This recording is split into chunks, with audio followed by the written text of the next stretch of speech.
Hello, Mid-Michigan. Take two Woods Household pregame show. Chris Bachman alongside Brenton Scobie to talk a little pregame action here with the Mount Pleasant Olier girls as they take on the Midland Dow Chargers. Yeah, the band is roaring behind us, but we're talking about how awesome it is at the band. Brent, talk about you when you're out, when you're doing the pregame. Obviously, you like rap music, this, that, and the other, but how much do you enjoy the live band? See, I'm one, this is probably rare nowadays, but I'm one that would rather, when I take the court for warm-ups, hearing a live band in the house playing that music, something about that style just gets me going before a game better than anything coming out of the speakers. I told you, Chris, when they started playing, I got goosebumps. That's how much I love hearing that in a gym. Yeah, but I told you it took me right back to a movie, Blue Chips, one of my all-time favorites of the song they were playing as we were coming in. But it's the 8-6 Midland Dow girls versus 12-3 Mount Pleasant Olier girls. Looks like Saginaw Heritage Midland High is going to be top of the SVL North for the girls, but right behind those two teams is Midland Dow, is the Mount Pleasant Oilers, and you're a Mount Pleasant kid. Anytime you play Midland High, Midland Dow, it just adds a little something to it, doesn't it? Oh, it just means a little bit more. I mean, they're so close, and they're natural rivals being across town for us, but they've always been big. These are always big games for us coming in, and these are two schools we always like to beat. And now, when you think about this team, Lexi Barodachuk, Morgan Barodachuk, Lizzie Laney, Kylie Hutchins, Lucy Keys been the starters as of late. Who are you thinking needs to kind of step up here? Because you guys have had quite a few doubleheaders. You've been able to check out this girls' team a lot. Well, I think the one thing that I think they can exploit, especially against this Dow team, is their size inside. Lizzie Laney, I think, could be a force to be reckoned with tonight. Has had some several strong outings so far throughout the year, and this is an undersized Dow team from what I remember. So I think she has a chance to work tonight in the game. Yep. And Morgan Baroda kind of plays a little bit more on. However, she's very well down low. And if everybody's joined us here, we're going to pause things for just a moment.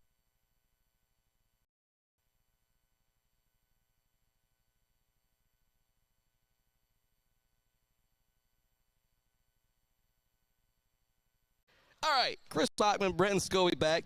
I have turned down our quality that we need to have a little bit, so hopefully we won't have any buffering streaming issues. But if we do, we're hardwired in. I'll just, as a Mount Pleasant guy, as just talking about Pleasant kid, we'll blame Midland on this one. But yeah, kind of about Morgan Barodachuk. We were just talking about Laney. Those two girls are able to down low that open the three-point shooting. When I think three-point shooting for the Olier girls, I think Lexi Barodachuk kind of has that unlimited range that you don't really see in girls' high school hoops. And now for you guys, what's going to be key for you guys? Talking with Coach Shell this week, coming into this game versus Dow, it's always a big deal. What has he got you guys focused on? I think it's just we have to set things that we do well, right? So if we sit down and defend well enough against this Dow team, they're not great with the ball in their hands. They have a couple pretty talented scorers. You got Windeagle, and they have some size inside that we don't really have. But if we take care of that and then do our things that we do right on offense, it seems when they're there, not going to start with a good chance for this season. Senior league, give me one of the younger guys, the juniors or sophomores, that's really surprised you for the Mount Pleasant boys in a good way. Well, I don't know if I have any surprises, but some of the guys come on and have a impact right out the. Think of a guy like Jake Hutchins, who's hit some really big threes for us this year. Even a guy like Jaden Lang, who's gotten a lot of has been able to enforce down there games. Just those songs in general, really. Yeah. And I thought you might bring up Noah Helm because he's done such a good job as well. And like that step up mixing in with you guys, the upperclassmen. Braylon played well as a junior. Kind of a senior, though, even though, listen. But just kind of a nice. I feel like you guys are. For you guys, at the top, down yes, sir. Goals now because Heritage kind of put everything each.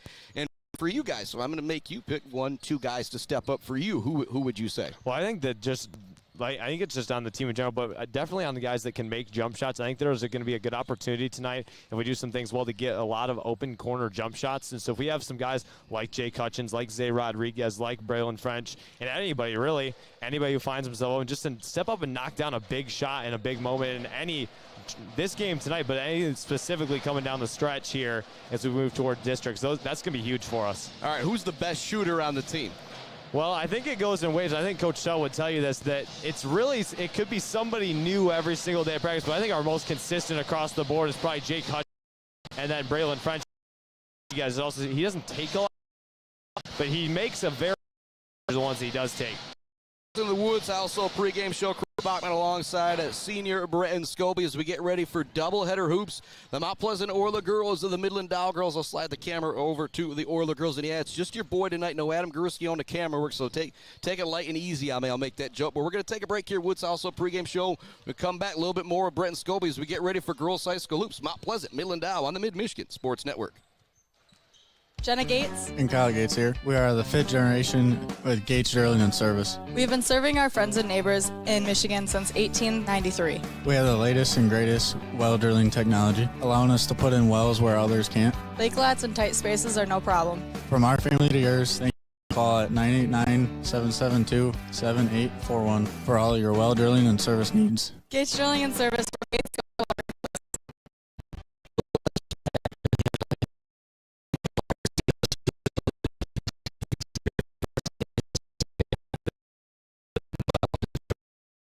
Call today at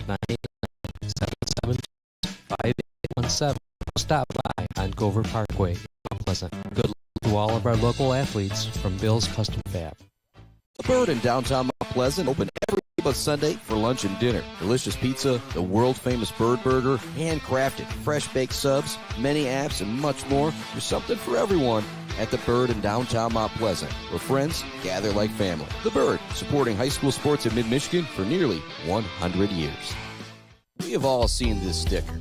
Maybe in Mount Pleasant, Beale City, Ithaca, or Traverse City. There is a reason you see that sticker everywhere. That's because Dick Sova Auto Sales has been selling sharp used trucks for 3 decades. I see the Sova family downtown ship mileage for over 4 customer service. Inventory now at DickSovaAutoSales.com. Dick Sova Auto Sales, selling sharp used cars and trucks and supporting sharp student athletes. Powell Frame and Collision knows we all spend a lot of time looking out the windshield. So if yours gets cracked, dented, damaged, or destroyed, Powell Frame and Collision, along with their expert collision service, now offers auto glass repair with insurance that replaces all makes and all models, including the advanced driver assistance system. Mention you saw this ad, you get $100 off of your windshield. Powell Frame and Collision, downtown Shep. For over 4 decades, ENS Graphics has delivered confidence, trust, and peace of mind by providing their customers with expert service and using state-of-the-art technology. We all know in sports, on the inside,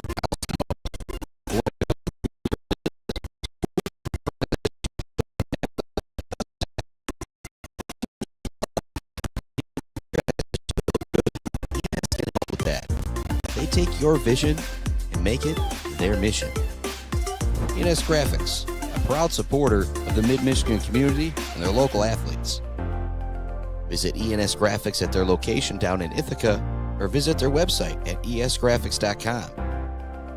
ENS Graphics, printing all things physical. Let's head back to the action on the Mid-Michigan Sports Network. Welcome back to that action on the Mid-Michigan Sports Household pregame show. It's going to be pretty good. Maybe it's that the way we were talking. It is Mount Pleasant Orla girls, Midland Dow girls. Mount Pleasant 12-3 coming into this game. Midland Dow 8-6 coming into this game. And I didn't really look at the Dow's schedule much, but I know one thing about Mount Pleasant Orla girls: they don't have a boss on that. Nope. It's to Roscommon, it's to Heritage, and it's to Midland High. One of the top 3 ranked teams in the state, and I saw Roscommon play against Sacred Heart. I don't care what division they are, they're a tough out no matter what. That's a very good Roscommon girls basketball team. Yeah, and now go back to you guys, talk a little bit more about that. for you, when you come into the game, what's going to be your goal? What are you looking to do? Because I know you're kind of the defensive guy. You bring that energy when you come into the game, as you have been scoring of late, though, as well, as we were talking in the pregame. But when Scobie comes into the game, what's your goal? What's your game plan? Well, I think my focus just initially, first thing I said on the court, the first thing that I'm thinking about is just stepping up on defense and making sure that we get a stop on that end, because truly that's the most important end of the floor for us, because everything flows through our defense. And so when our defense is rolling, that really is what gets our offense going. And then at that point, we get down to the offensive end of the court, just making smart decisions with the basketball, moving without the ball, setting other guys up, and then if I get an open look, I'll take it. But yep. Well, like I said, and that's the one thing about this Mount Pleasant team, and actually Mount Pleasant basketball in general. Myself, we're talking about, there, and he's like, I don't know, McCown. And I says, man, basketball is kind of like the Saginaw Valley League, and I'm knocking that. That's a big ups to the basketball in the Saginaw Valley League, and so doesn't matter who's coming off of the bench for Midland Dow or for Mount Pleasant. Everybody's capable of doing it, and we did see a huge roster for Midland Dow, maybe 16 guys that could be coming into the game. And when I think about the Midland Dow-Girls, that Cole Nidus name always sticks out to me. They've had some great players in the past, but they're not the powerhouse, quote-unquote, that they were a few years ago. Right now, if you're looking between Midland High, Mount Pleasant, and Midland Dow, Midland High is kind of the team that's been there lately. And the Mount Pleasant girls have always been right there, kind of that number 2 team the last 5 or 6 years, with either Midland High or Midland Dow taking over. So big game for them tonight. And again, when you go to districts, Midland High, Midland Dow are going to be there for both of you guys as well. We're going to take another break here on our Woods Household pregame show. When we come back, I'll make Scobie give me like another key to victory, even though I've already done that a couple times. The Woods pregame show, coming to you live from the Barberry Law Studios.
With over years of experience, we specialize in 5-inch PVC water wells and systems ranging from 2 to 12 inches.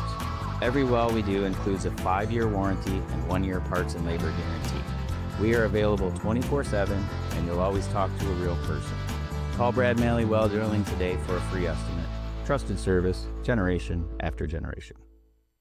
Weber Brothers Sawmill has been in the sawmill and logging business since 1950. Weber Brothers Sawmill buys standing timber and logs all over central and northern Michigan with National Hardwood Lumber Association certification. You can be assured of a professional job, from the marking and cruising of your woods through the harvest. Weber Brothers Sawmill is a proud supporter of our local high school student athletes.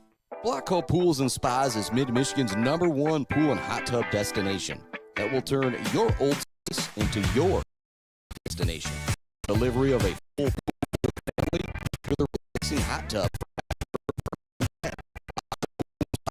Does it all. Selection of hot tubs.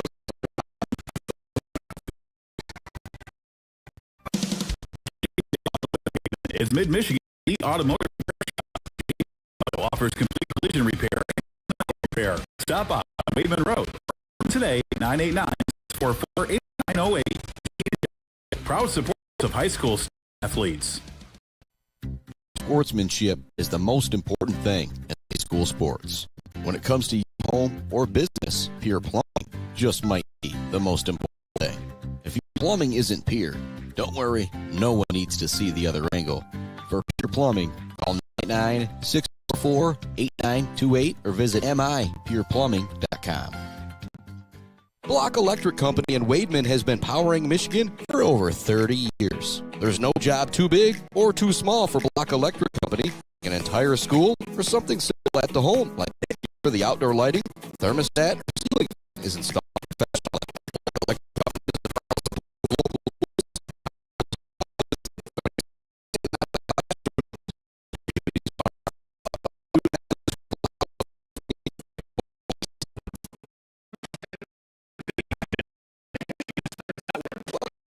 Mid-Michigan Sport also got about 5 seconds for Brett here. One more victory for the girls. The National send it out one before the tip. Kind of talked about it earlier, but we just saw it out of the court. Yeah, here during warm-ups, you said the size of every position down there. Whether it's Lizzie Laney, it's Kylie Hutchins, or if it's Morgan Brochuk, enforcing their will inside. I think they can get a lot of extra possessions off offensive rebounds tonight, and I think that'll be the key to the victory for tonight for the girls. All right, Scobie, thanks so much for joining me here on the Woods House. So a pregame show. We're going to send it off to one more commercial break for the national anthem. Back with the opening tip right after this doubleheader hoops. Oilers, Midland Dow. Weefridge Financial knows it can be incredibly overwhelming to navigate the world of financial planning.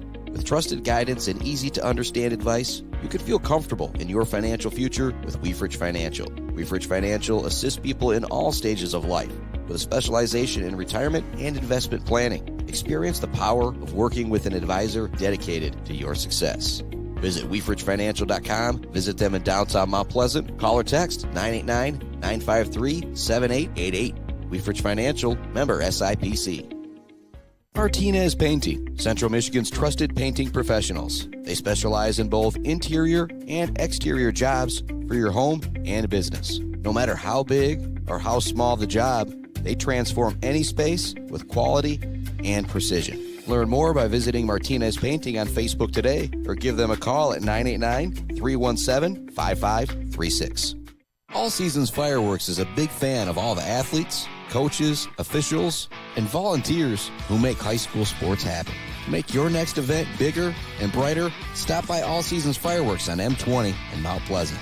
Graduations, birthdays, weddings, or a big win become more memorable underneath a night sky lit up by the magic of fireworks. All Seasons Fireworks on M20 in Mount Pleasant. When your team or business needs to look good, don't get left hanging. Call or stop by Hanging by a Thread in Wademan, the official embroiders for the Sports Network.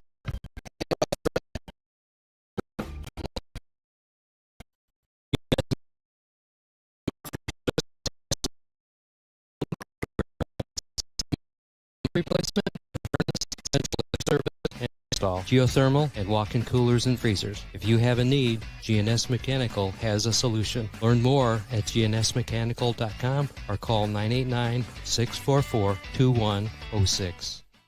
Imagine a home that reflects your style. With WW Construction, that dream will become a reality. As a trusted Mid-Michigan builder, WW Construction specializes in builds and remodels that turn ordinary spaces into extraordinary ones. Join the growing family of home. Trust WW Construction.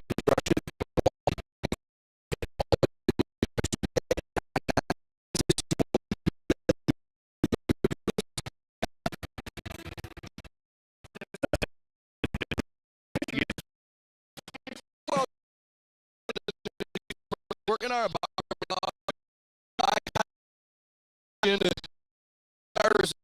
another big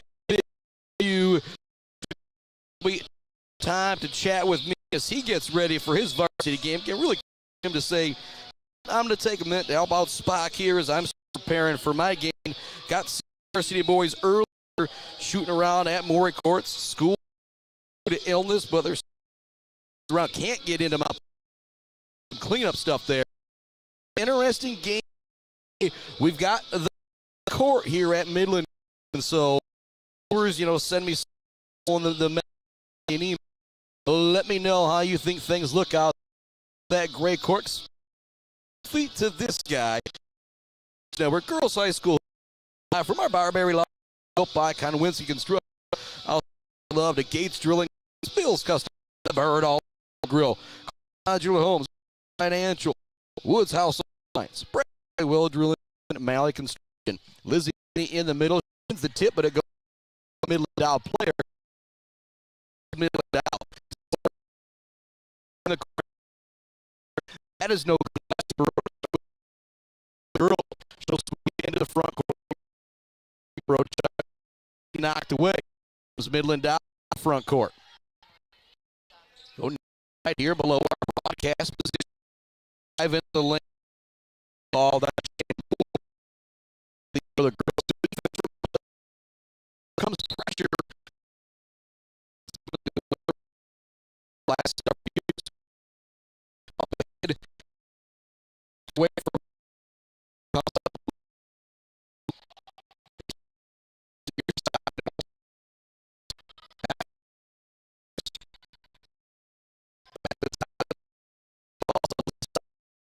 look for it.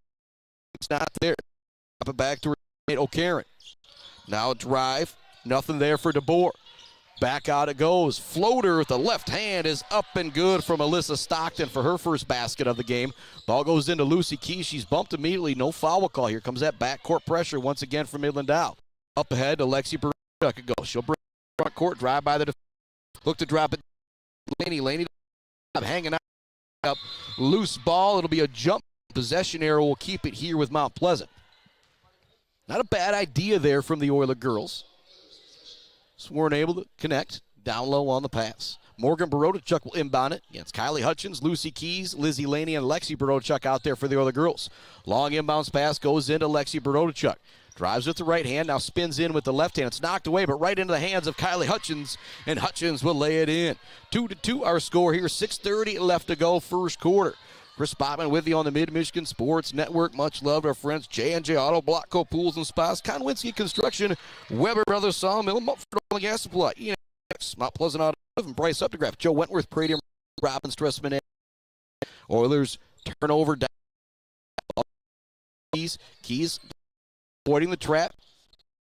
Back around the court just like you want. Press. Now they go middle to Lexi. By the defender. Layup. Good. Baruchuk with her first basket up. The girls now 2. Bringing the court.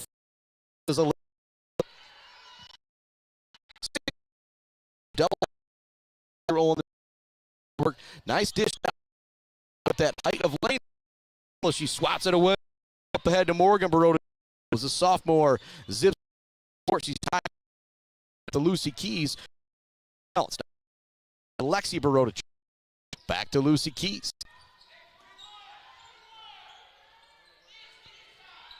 Keys trying to find an opening. The left-handed dribble goes to Lexi Barochuk. She thought about the triple try. Now they get in the middle to Lizzie Laney. Further down low to Hutchins. She turns, shoots, no good. Skying in for the rebound is Morgan Barochuk. Her putback is good off the glass.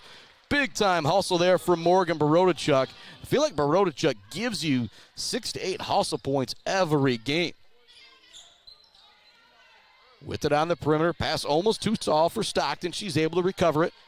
Dribbles it towards the top of the key. Switch on defense from the Oilers. Stockton splits the double team. Shot no good. There's Barochuk with another rebound down low. Up at it goes to Lucy Keys. She splits the double team into the lane. Kicks it out to Lexi Barochuk. Barochuk with the up fake in the drive. There. Back out to Lucy Keys. Barochuk down. She turns. Shoots. No. Chargers. Lizzie Lane going to make that 9 times out. You want to continue to find her. Got time on the floor. We'll keep things right here. It's Mid-Michigan Sports Network. Only on YouTube tonight. Say if you're following us from Facebook. A little bit of a connection issue here trying to go live on Facebook. But then again, as I look down, the connection not great. I guess I'll make Ethernet connection that I've had. 6-2 Oiler girls here from Midland Dow to try and settle. Much love. Pleasant Public Schools, Lawn Care, Bogwai, Banga, and Bradley, Powell Frame and Collision, Dick Silva Auto Sales, Brickner and Bunker Farm Bureau Insurance, Block Electric, The Diner, WW Construction, All Seasons Fireworks, Pier Plumbing, Hanging by a Thread, GNS Mechanical, and the Maryland Chapman Memorial Fund. Chargers basketball, trailing 6-2 here early against the Oiler girls. Got 2 points from Lexi Barochuk, 2 from Morgan Barochuk, and 2 from Kylie Hutchins for the Oiler girls. Into the front court, Stockton with it, gets a screen, dribble with the left hand. She'll kick it out to DeBoer. Another triple try, this one from Colnitis. That's off the rim, no good. Nice rebound for, pardon me, it was Shakora with the shot. It's another rebound, though, for Morgan Barodachuk. Into the front court, it's knocked away. Stockton will come up with a loose ball. Stockton zips it ahead. Work it all the way around to Shakora. Now looking to drive the court. Kicks it in the corner. Here comes it down. That nice box out down is Lexi Barodachuk. For his sister Morgan Barodachuk with left hand. Looked for the elbow. Now wants to pass it down low. It's stolen by Midland Dow. Charger girls into the front court. Ball goes near side here to Mallory Ho. It's knocked away. It's going to go out of bounds. Send it back to the Oilers. Talked about seeing the pressure from Midland Dow. Initially thought that it could give the Oiler girls trouble. The Oiler girls' pressure is giving Midland Dow trouble. And it's not so much a full court pressure. It's just a lot of tight defense in the half court. Nice job by Lucy Keys using her speed to drive by the defense. Down low to Lizzie Lane. It goes. Her hook shot no good. Nice job down low defensively from Mallory Ho, staying with things for the Chargers. Up ahead, the ball goes to Jane. Kick it in the triple try for Midland Dow. This one gathered down low by here in the corner. Aaron has it all the way back. Goes triple try for DeBoer. That's no good. Nice rebound down low. Kick it out to DeBoer. Up top it goes to Shakora. She up fakes, looks for the drive. It's not there. Driving lane, kick back out to DeBoer. She looks for an opening. It's not there. Now Stockton has it. No, she's got to make something happen. Back to DeBoer. They'll put up another three. This one rains home for Delaney DeBoer. 6-5 the score, and here comes that full court pressure from the Midland Dow girls. Lucy Keys gets the basketball. Gets it back to Morgan Barodachuk. Barodachuk kind of cleared things out a bit. Looks to get it up ahead to Keys. It's going to go through her hands.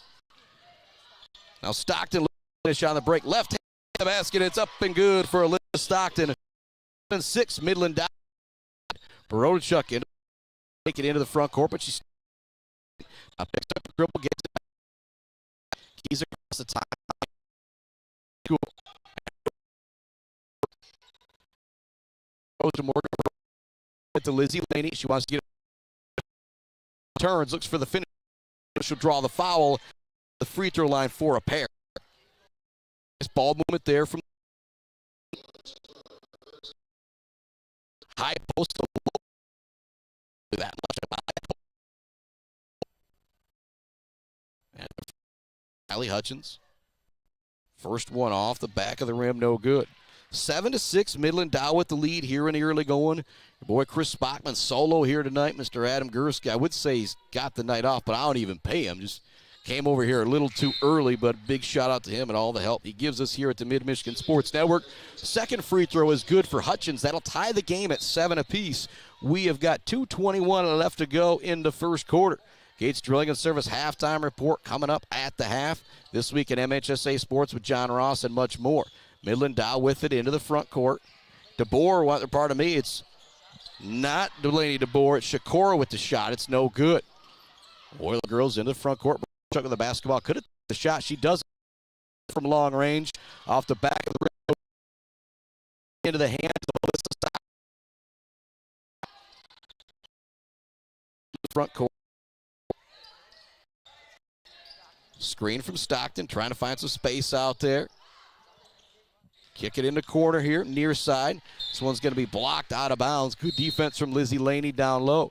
Substitution coming into the game will be Audrey Lang. She'll replace Lucy Keys. We're tied at 7. Midland Dow, Mount Pleasant, 1:41 left to go. Much love to Mount Pleasant Public Schools, Martinez Lawn Care, Bogwa, Banga, and Bradley, Powell Frame and Collision, our friends at Dick Silva Auto Sales, along with J&J Auto and Konwinski Construction. DeBoer looking to create space out there. Good defense from the other girls doesn't allow it. DeBoer just knocked down a 3 moments ago. You don't want to let her pull the trigger again. Nice up fake from Stockton. She takes it in. Short jumper is no good. Lizzie Laney with the rebound. Up ahead come the Oiler girls with speed. Hutchins to Morgan Barodachuk. Looks to split the double team. Kicks it to Lexi Barodachuk. Now to Audrey Lang. Lang back to Lexi Barodachuk. To Morgan Barodachuk. She'll get it back down low to Lizzie Laney. Have a foul down low going against trying to guard Lizzie Laney. That'll be the second team foul goal. Midland 1:09 to go here in the quarter. Cora coming out of the game as that is her second foul.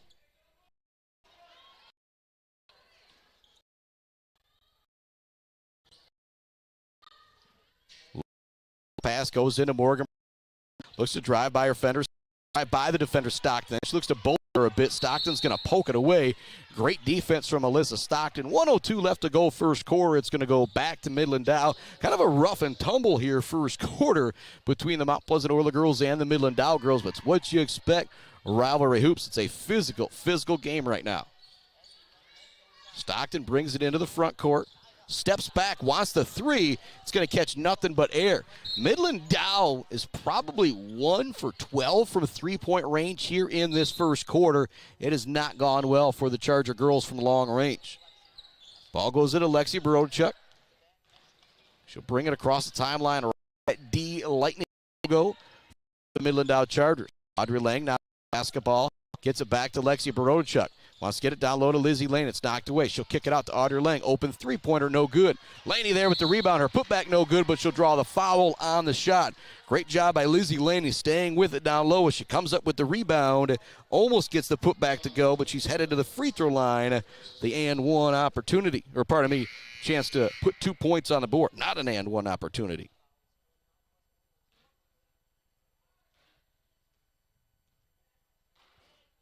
Laney with a couple dribbles. First one is good. Give the Oiler girls the lead, 8-7, and put Lizzie Laney into the scoring column here tonight.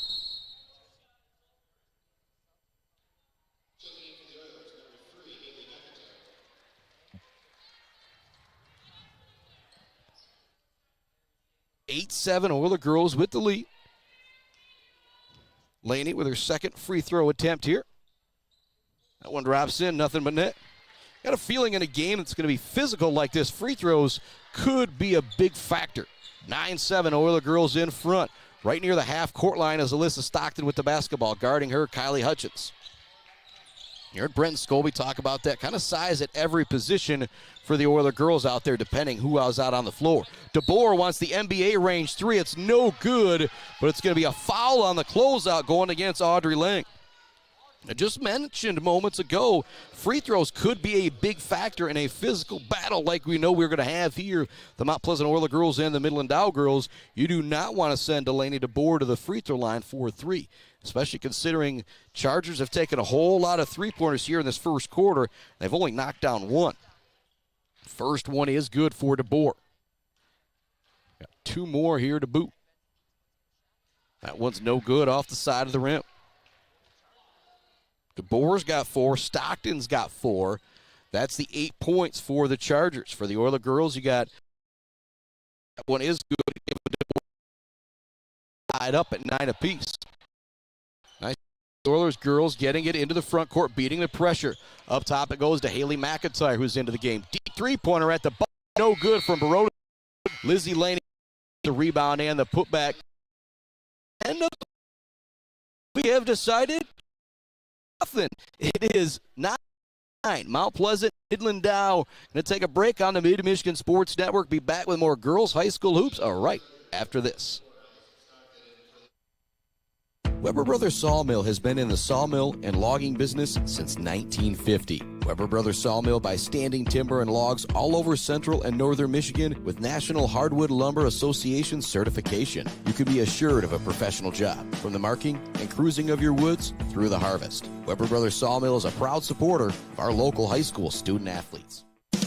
J&J Auto is Mid-Michigan's auto repair shop. J Auto offers complete collision repair and mechanical repair. Stop by on Wademan Road or call them today at 989-644-8908. J&J Auto, proud supporters of high school student athletes. Let's head back to the action on the Mid-Michigan Sports Network. Welcome back to the Mid-Michigan Sports Network. Tied at 9, heading to the second quarter. Mount Pleasant Oiler girls, Midland Dow girls, doubleheader action this evening. Michigan Sports Network. Chuck, Lucy Chuck, and Lizzie Lane. Quarter for Mount Pleasant Oiler girls. McIntyre with it, goes in the middle. Back to McIntyre, now to Borodchuk. Now Lucy Keys with the basketball. Lexi Borodchuk at the top of the key. So split the double team, takes it into the lane, takes that extra step that she didn't want to. She kind of held that right foot in the air for a couple moments and came down at the last moment. Wasn't a whole lot she could do. Stockton brings the ball back into the front court for the Charger girls. Left-handed dribble, takes it into the lane, kicks it in the corner. Chargers might have been 1 for 12, 1 for 13 from 3. So in that first, there's a wild out of bounds right into bench. Barodachuk will inbound it to Lewis. He's the right hand. Cross. Go in the corner to Lexi Barodachuk. For the Olier girls, it rims out. Nice steal in the back. Barodachuk, she can't quite it though. Racing into the court is Midland Dow. There's Barodachuk getting back there defensively. What an effort for Morgan Barodachuk. Lexi Barodachuk into the court to Haley McIntyre. She'll go back to Lexi Barodachuk. To Keys. Back to Barodachuk. Now Barodachuk. Now Haley McIntyre with it. Barodachuk space. He's on the every defense though from the Chargers. Chuck has it. Goes all runner. It's blocked. Defense getting back by Jay.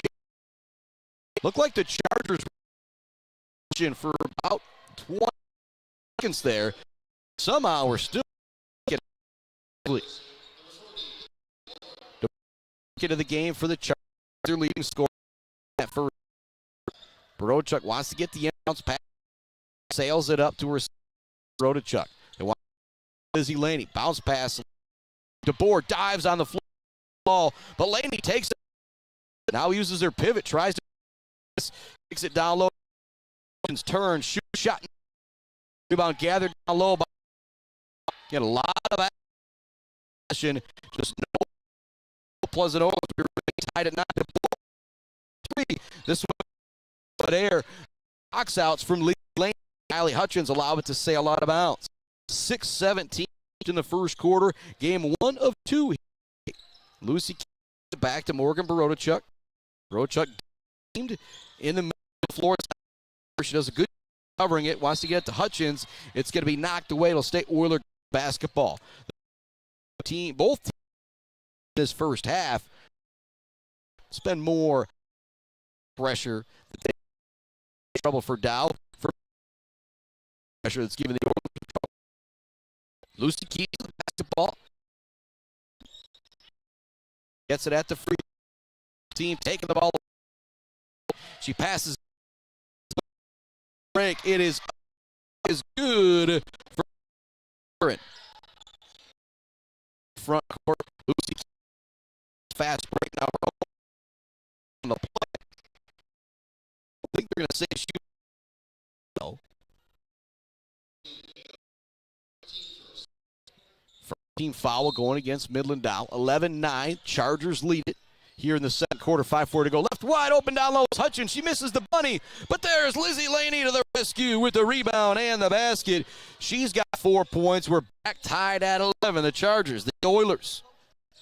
And the more time that goes by, less and less we have decided as this game remains tied with these two rivals. Bohr in the corner.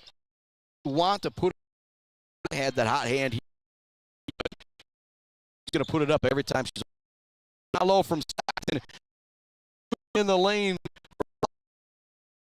Front she's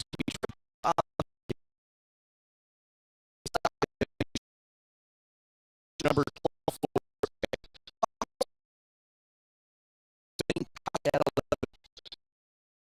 And now the Chuck Kylie.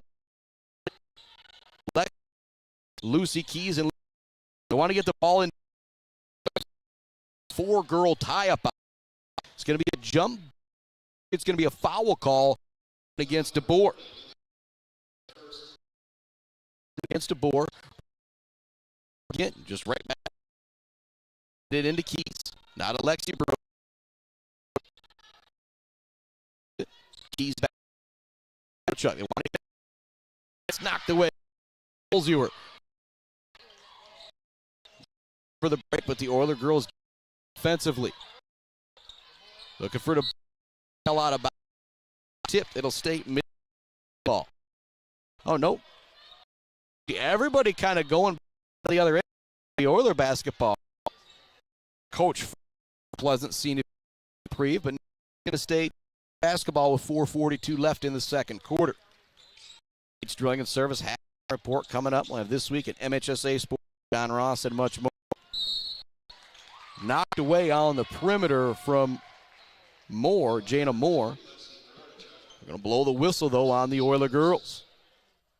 11-11 to score, 4:34 left to go, second quarter. Barochuk guarding the inbounder, DeBoer. He'll send it into the backcourt. Just out of view of our camera there. Let's kind of switch things up and get another big shout to Adam Gursky, who does, I'll say, the expert camera work for me when your boy's not solo. You see him in the streets, give him a tip of the cap and tell him thank you for what he does for local high school sports. Moore looking for the backdoor cut. It's going to sail out of bounds back to the Oiler girls. It's been a defensive battle here in this one, in particular in the second quarter. Each team just has one field goal halfway through the second quarter. Barochuk with it in the front court. It's going to be another turnover for the Oiler girls.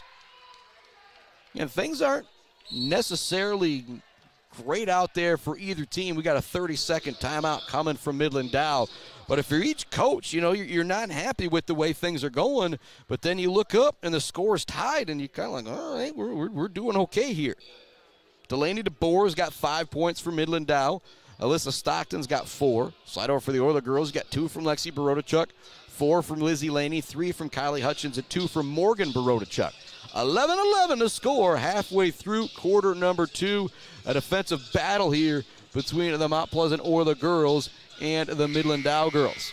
Check out the Mount Pleasant huddle right there as Coach French gets his team ready to rock after the timeout. And in a game like this, you know, a key to victory at this point, both teams kind of stalemating. I'm going to go to that old cheesy thing there. One girl kind of heating up like a Block-Co jacuzzi. I think that's going to be the difference in this game. You got some great basketballers out there. DeBoer, the 2 Barochuk down low. Somebody's in this game, and whoever is probably going to lead the team to victory. This might be 30 points here in this one. Again, Jana Moore, her so good. Long rebound, placed down by Delaney DeBoer. She's got to save it in, kind of no man's land. It is recovered near the half-court line by O'Karen. We're going to back around. Here comes another 3 from Moore. That one's long, no good. Another offensive rebound for Delaney DeBoer and the Charger girls. Again, they're like 1 for 18 from 3, but they have been able to get a lot of offensive rebounds off of those missed triples. DeBoer wants to get it into the lane. It's knocked away. Ho is able to come with it, wants to pass it further down low. It's recovered in the corner by O'Karen.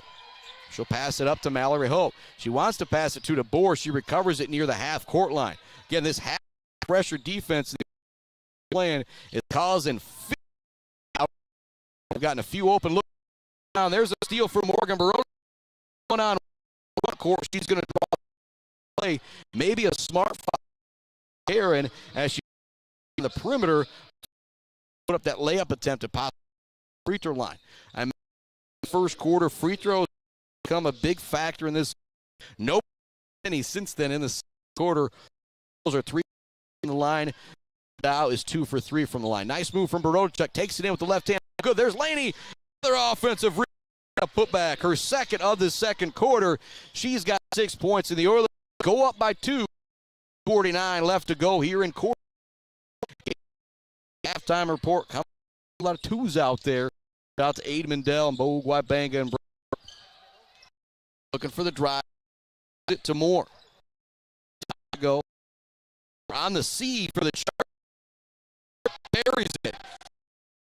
Range there from Boer. Dow back up by 1. 14-13 with 2:21 left to go in the second quarter. Front court it goes to Lexi Barochuk. Lucy Keys. She'll up fake on the triple. Wants to drive. Morgan Barochuk with the basketball. It's her right back as deep 3. It's no good. Midland Dow here with much love. The Fisher Companies for Agros Electric. Peyton Sporting Goods, almost north, Stitch Riches. Dewey's in place. Boomer's Lawn Care. Dog Center. Judges Bench. The Big Village Store. Smith It's Mount Pleasant Heating and AC, Isabella Community Sportsplex, CNC Enterprises, and Dance Again Dress Consignment Shop. There's the three of the Olier girls have been waiting for from Baroda. He now has 5, and there's almost another steal from Baroda as she jumps into the Mount Pleasant Olier bench trying to come up with the loose ball. Now got 5 Lexi Baroda as she to that one downtown. Say Simon Shop. They will rein in. Ball goes in the middle, trying to elbow as kick out 3 from in and out. Another deep 3 from Delivery. She obviously green light put it. Feels like it in this one. Basketball from her base. DeBoer. It's the 2 Hutchins and Lizzie Lane in the corner. The drive pass going to be knocked away. Great job by Lizzie Laney coming up with a loose ball, and she'll be fouled in the backcourt. Also, the team foul going to should have Lizzie Laney walking to the pair of free throws. Laney, very free throw shooter. Headed to the line. Olier girls up by 2. See if Laney can make it a 4-point lead. And with the way this game's gone, 4-point lead seems like a whole lot. We were tied at 9 at the end of 1 with 1 in the second quarter. Not separated these two Saginaw Valley League rivals. Second opportunity for Baroda. That one rattles out. Little broadcaster's jinx there as Dow comes up with a rebound. DeBoer gets it into the front court, drops it back to O'Karen. Not really a sure-handed with the ball, it seems like Midland Dow without Alyssa Stockton out there running the point. Look for the back door. It's knocked away into the hands of Laney. Back out of the hands to DeBoer. She's open. This could be trouble. No good off the back of the rim. Strong rebound down low from Anna Rudderbush for Midland Dow. 17-14. The Olier girls lead it. 1 minute, 8 seconds remaining until our Gates Drilling and Service halftime report. DeBoer will inbound it. Gets it into Rudderbush. Hounded by Lizzie Laney. Moore. To Mallory Hill. She's double teamed in the corner. Back to O'Karen. Another drive looking. Left hand not there. They'll swing it back to the top of the key to O'Karen. Goes to Moore. Right in front of the Olier girls bench. Back to Mallory Ho. She's being guarded by Kylie Hutchins. Pardon me, it's Audrey Lang. Kick out. Look for the triple try. It's not there. Driving in the lane. Drawing the free throw line.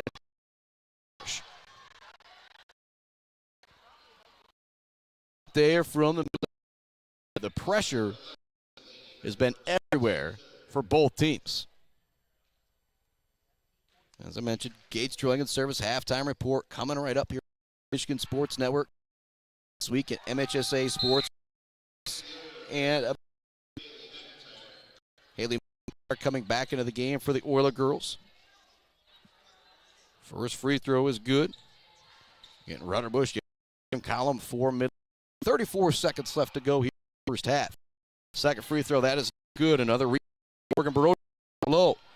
Races a drill, no ball. She finished with the left hand. Morgan Baroda, as I mentioned, 6 to 8 points a game. 2 more right there. And so he's the one back to force the miss. Defensively, she goes for the lane. There for another turnover. For a bad swing into half. We give a whole lot of momentum to the Navy blue and gold. Ball goes in. Haley McIntyre. Morgan Baroda. That's left to go here in the first. Chuck to Lexi Baroda. Haley McIntyre. Double team is knocked away with Mount Pleasant. 4. McIntyre, one. Like I said, you don't shot here for a second.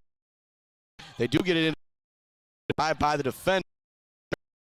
out of bounds. They'll get the ball back to Midland Dow with 1.8 seconds left to go until that Gates Adrenaline and Service halftime report. Still a long way to go in deciding our Bills Custom Fab fabrication of the game. Right now, it's definitely that little stanza right there from Miss Morgan Baroda-Chuck. And if you think about her Zayd Batchelder baller of the game, brought to you by Weefrich Financial. Lizzie Laney's got 7, Baroda-Chuck's got 4, and a lot of those hustle points out there for the Oilers. It's time for This Week in MHSAA Sports with John Ross.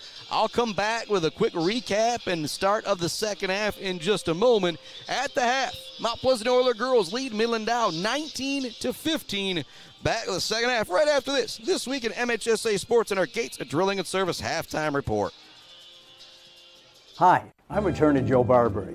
Just like doctors specialize in areas of medicine, at Barbary Law, we specialize in getting you the best possible results. If you've been injured by someone else's negligence, you owe it to yourself and your family. Call our legal team. At Barbary Law, we focus on one thing, and that's getting you the compensation you deserve. Every case we take personally. My attorney is Joe Barbary. He can be yours too. Konwinski Construction offers a full range of construction services on small and large projects. Konwinski Construction is a leader in the community and are proud to support those student athletes who will be leading our community tomorrow. Konwinski Construction on Gover Parkway, Mount Pleasant. Mount Pleasant Automotive on Mission has been serving local auto shops and do-it-yourselfers since 1988. Mount Pleasant Automotive is locally owned and carries all the auto part, car care products, and auto supplies you will need. Automotive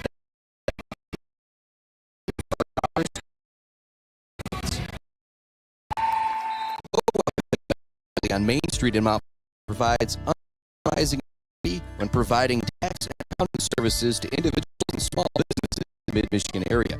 Oakland Bank and experts CPA ready to help you whether you need taxes or needs help with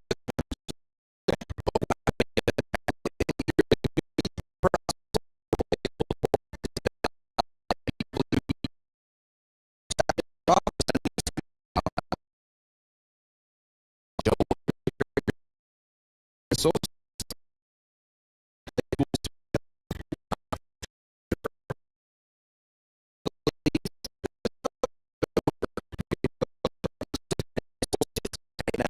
817-291. Brickner and Bunker Farm Bureau Insurance Group is Mid-Michigan's #1 team for protecting what matters most to you. Home, auto, life, farm, business. They offer a wide variety of coverage at affordable rates with the customer service of a best friend. Visit Brickner and Bunkner Farm Bureau Insurance Group on Pickard Road or visit them online at bricknerbunkerinsurance.com.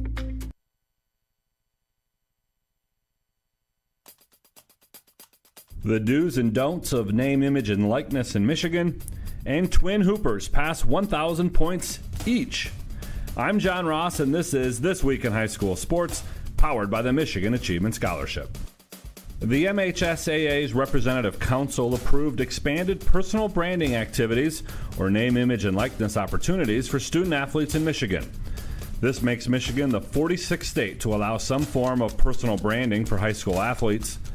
Previously, the MHSAA had allowed student athletes to conduct camps, clinics, and private lessons. Now they can capitalize on their personal brand, as long as it is an individual opportunity for that individual student. Examples include personal appearances, autograph sessions, modeling, advertising, and social media endorsements. But it cannot involve collectives, individuals associated with their school, pay for play, or include the name, logo, mascot, or other trademarks of that school. All personal brand activities must be reported to the MHSAA within 7 days of acceptance. For more details on what is and what is not allowed, and frequently asked questions about PBA or NIL in regards to MHSAA regulations, please visit mhsaa.com/NIL. It's time for Game Balls, when we highlight a trio of standout performances from the past week. First, Ypsilanti Arbor Prep's Angela Megason scored 50 in a win over Ann Arbor Central, and a school record 53 in a win over Detroit University Prep Art and Design in back-to-back games. Otisville Lakeville Memorial wrestler Fred Hammond won his 200th career match as the Falcons won the Tamonta Hill Team Tournament title. and to Ashton Richards of Remus Chippewa Hills Bowling, helped his squad to their season in history as they beat in Tri-County over the weekend. Richards rolled a team-high 233 against Tri-County. The Michigan Achievement Scholarship is funding every grad, every path. Odds are your high school senior or recent grad will qualify for tuition-free community college, up to $27,500 at a public or private university, or up to $4,000 for a trade school or career training program, no matter their GPA. Wherever your child is headed, there's free money to get them there. Simply fill out the FAFSA to apply. Get started at mi.gov/achievement.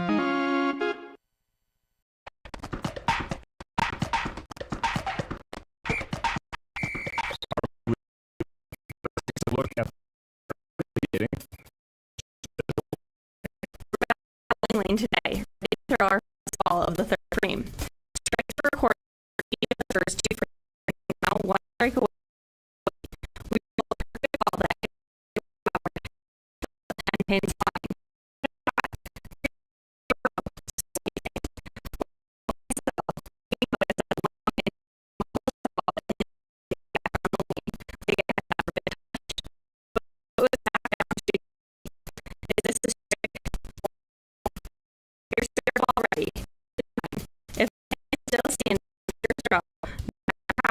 It's more than ever. If you're interested, please a website located in Ludington, Traverse City, and U.S. has a of 88. This boys basketball team there now has two 1,000 career point scorers. That's nearly 2.5% of the high school population there going over that magical mark. And the two who did it are twins. Grady and Miles Harless have the Lakers off to a 13-4 start this year. Grady went over 1,000 career points last year during his junior season. Brother Miles joined him this year as he went over 1,000 with a dunk in a game against Musick. The brothers have Bear Lake tied atop the West Michigan D League with Baldwin as they both sport 7-1 conference records. The league title may come down to the last game of the season when Bear Lake travels to Baldwin. A win there may give the Lakers their first conference championship since 2018. After that, district play starts on February 23rd, when the Harless twins will try and lead Bear Lake to the school's first district title since 2008. And for more on the season Bear Lake is having, check out Tom Spencer's article on the Harless twins over at MHSAA.com. You've been listening to This Week in High School Sports, powered by Michigan's Student Aid, a production of the MHSAA Network. Thanks for joining us. I'm John Ross, and we'll be back next week.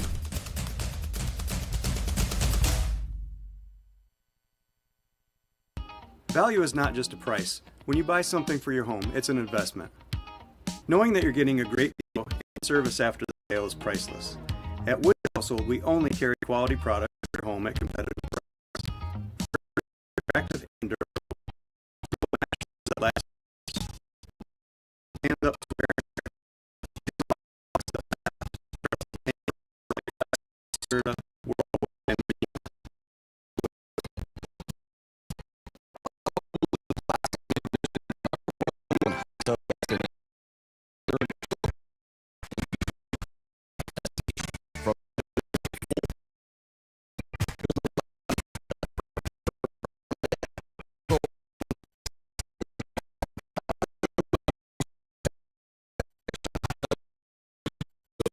Of your dream.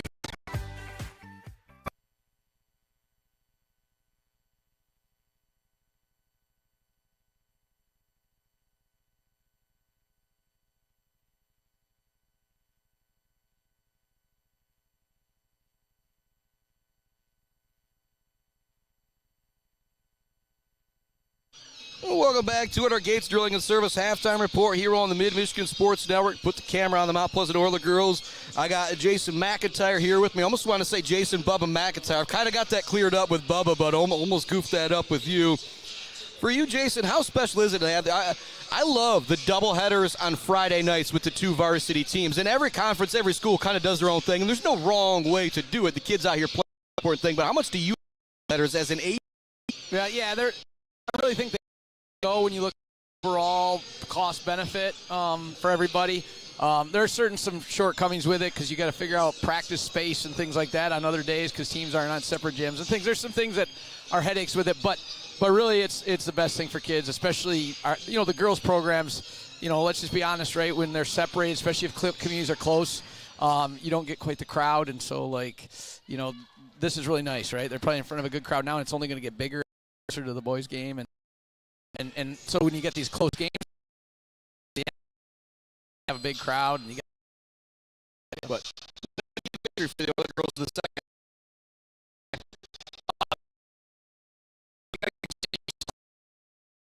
For sure.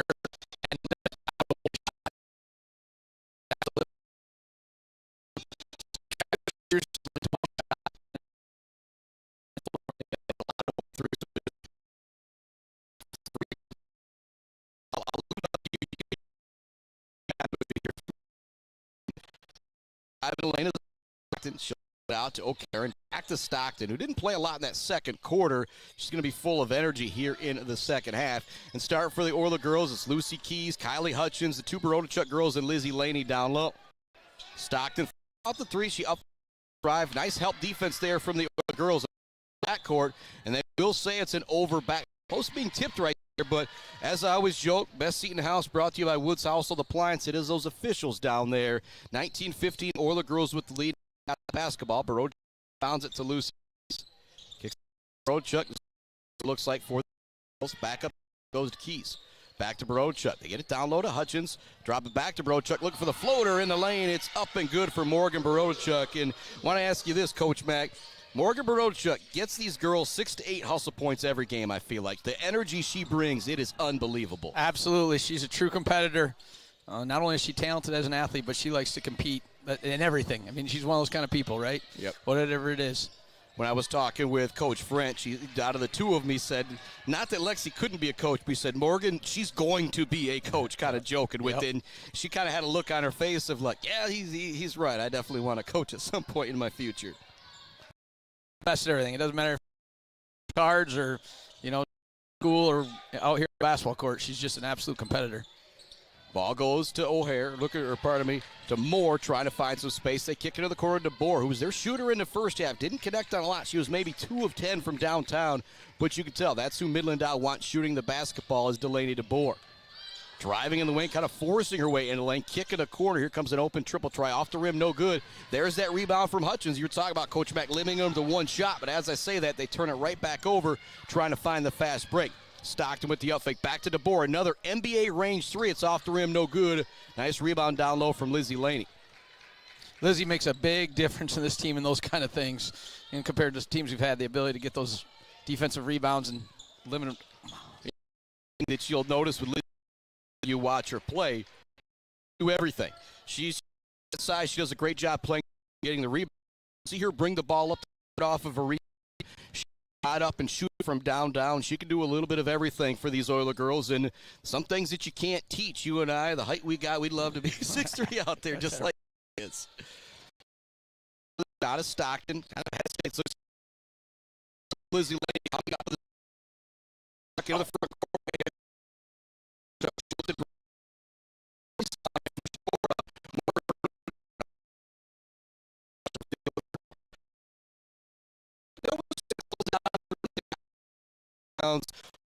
Point lead here. Barochuk gets it out to Lucy Keys. I could down Mo. Keys back to Morgan Barochuk. Off the rim, no good. Rebound goes in the hands of Alyssa Stockton. Hitting the deck out there with the Dow player. No whistle call. Alyssa Stockton wants coast to coast. Looks underneath Hutchins. It's not there. Hutchins now double team. Does a great job staying calm and dropping the ball off to Lucy. Those moments right there in girls. She could have just tried passing it. Could have been a turnover. She's calm. Waited that extra second. Got her dribble and made a nice pass. Laney gets it in the middle, turns, looking for the defense, out to Luke Keys. Great up fake. Keys looks to go off the glass. It's going to be tipped. It'll go out of bounds. It'll stay here with Mount Pleasant. 21-15 the score. It's Chris Bachman, Jason McIntyre with you here on the Michigan Sports Network.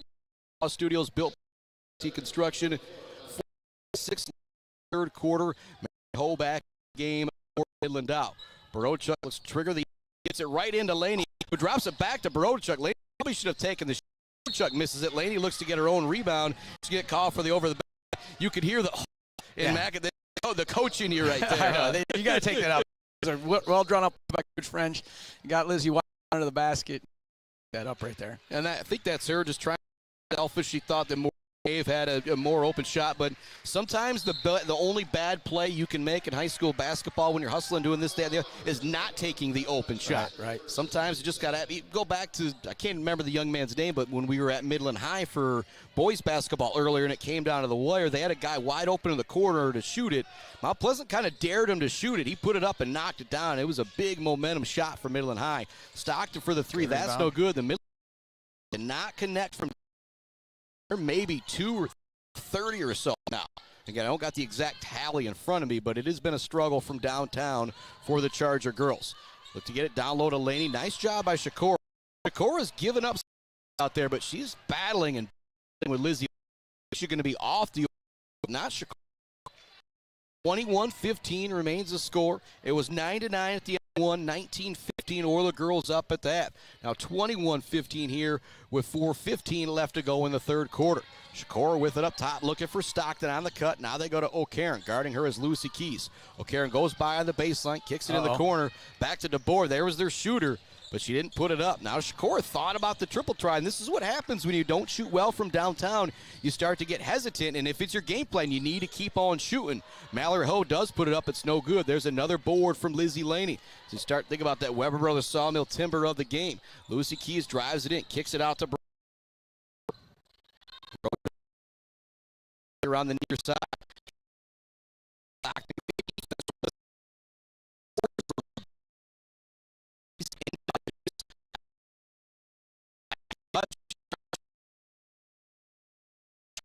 Play Chuck with a turnover. That is 3 or 4 extra possessions that she's given the Oiler girls with her hustle. Well, the energy on defense is keeping where we are right now. Find a way. Mount Pleasant's got a few points because of the way, right? Possessions is a tight game. So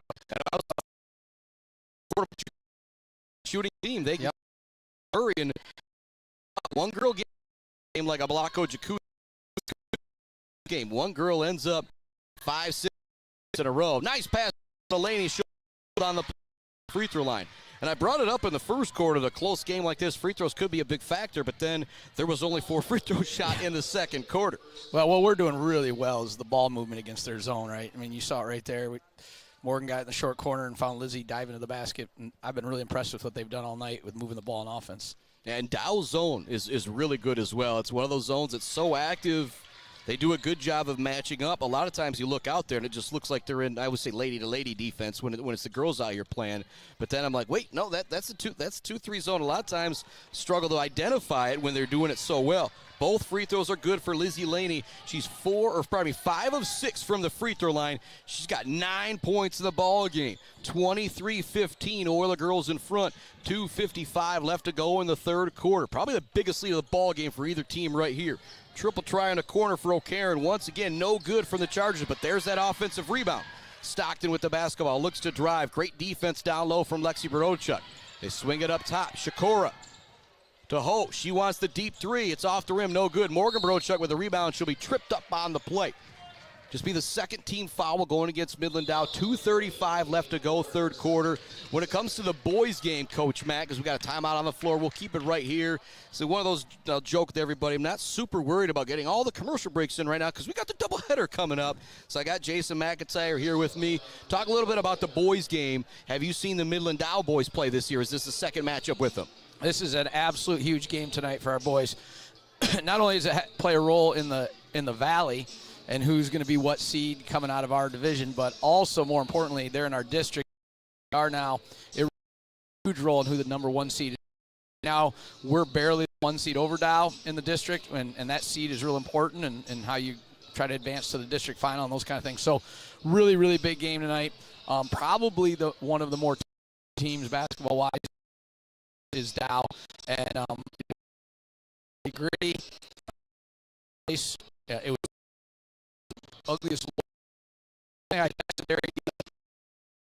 19 to 12. think we'd get the points. But yeah, so I think that's our style. All the way we have to play again, because they do have some talented players. Knows Wind Eagle was their quarterback, really good player. Yep. 23 after the timeout. 2 to go, third quarter. Here comes Midland Dow. Well, the girls have done a good job against it, and Dow hasn't had a chance to set it up a lot here in the third quarter because they still haven't scored a point. As I say that, there's a turnover from DeBoer to Shakora. Gets it to O'Karen.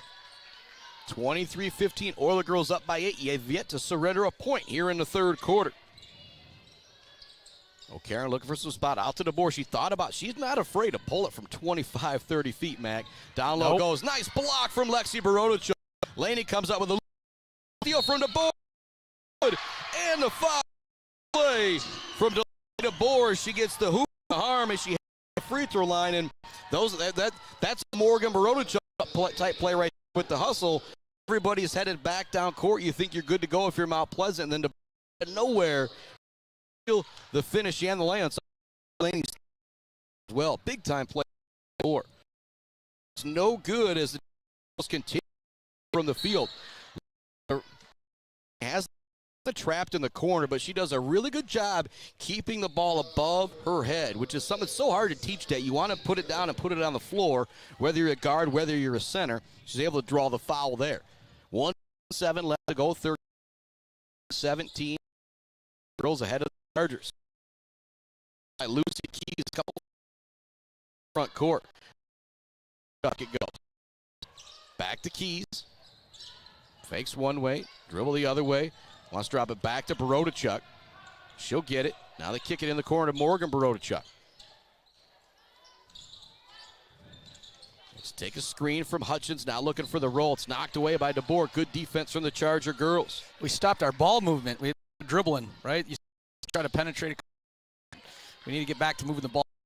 Actually, have switched their defense, and that's such a you don't see it. You should in high school.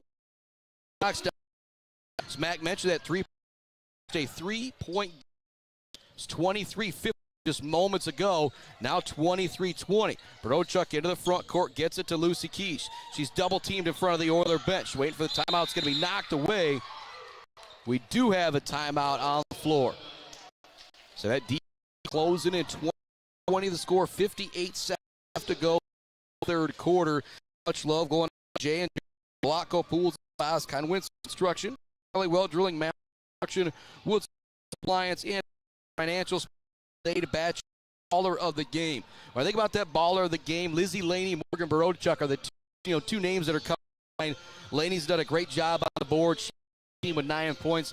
But just those hustle plays from Morgan Barodachuk are just the type of stuff you love to see. And I don't want to say you can't coach that, but you talked about it. She just has that built into her brain. That's who she is. But now this is a real interesting spot. See what happens. This is girls back Dow with cranking up the pressure now, picking us up full court. Even on this, it's pressuring us. We're gonna see if our girls have pressure. They can't sit back and. Yeah, but again, these are two. It's going to be the big district. Got to get there to battle them out in that district championship. These two teams very well could match that district. Extra pass down low. Laney Bohr was to jump off. Talked about it. This is in the half court. Very tough. Find the ball. Open the three. Big rebound. Put back on the floor, but there's another off rebound. Delaney. She had 2 offensive rebound putbacks in that second quarter. And you start to think how big those extra points and those 4 points are. Girls, they're up 3. 23 to score. Morgan will inbound it. Wants to drop it into Kylie Hutchins. Knocked away. Hutchins dives for the loose ball. Dow was able to put it. DeBoer in front court. Pass is not. Lucy Key into the passing. Dow with 30 seconds left in the third quarter. Inbound ball will be Delaney. You got to watch it going back to her 3-point attempt after the inbounds. They get it into Stockton. Stockton looking for the left-hand drive. Back to DeBoer. She doesn't take the shot, though. Up top, it goes to Shakora. Gets it to It looks like they might hold for a final shot. I always think it's change when you're trailing in these games, Mac. Yep. But those coaches, they're a lot smarter than I am. Well, they've got a little momentum right now, and they realize if they can get a couple points here at the end of this quarter, they're going to go into the fourth quarter in a spot they didn't think they'd be, just like that. Shot is up and good from Shakora. She's got 5 here in the third quarter. Brodchuk wants to race ahead. She puts up the shot, hoping for a foul call, and there will be a foul call. Steve, I saw the point attempt. Break here on the Mid-Michigan Network. It's a as we head to the fourth. Hanging out. Automotive on Mission Auto Shops. Since 1980. Automotive is locally owned. Carries all the maintenance supplies.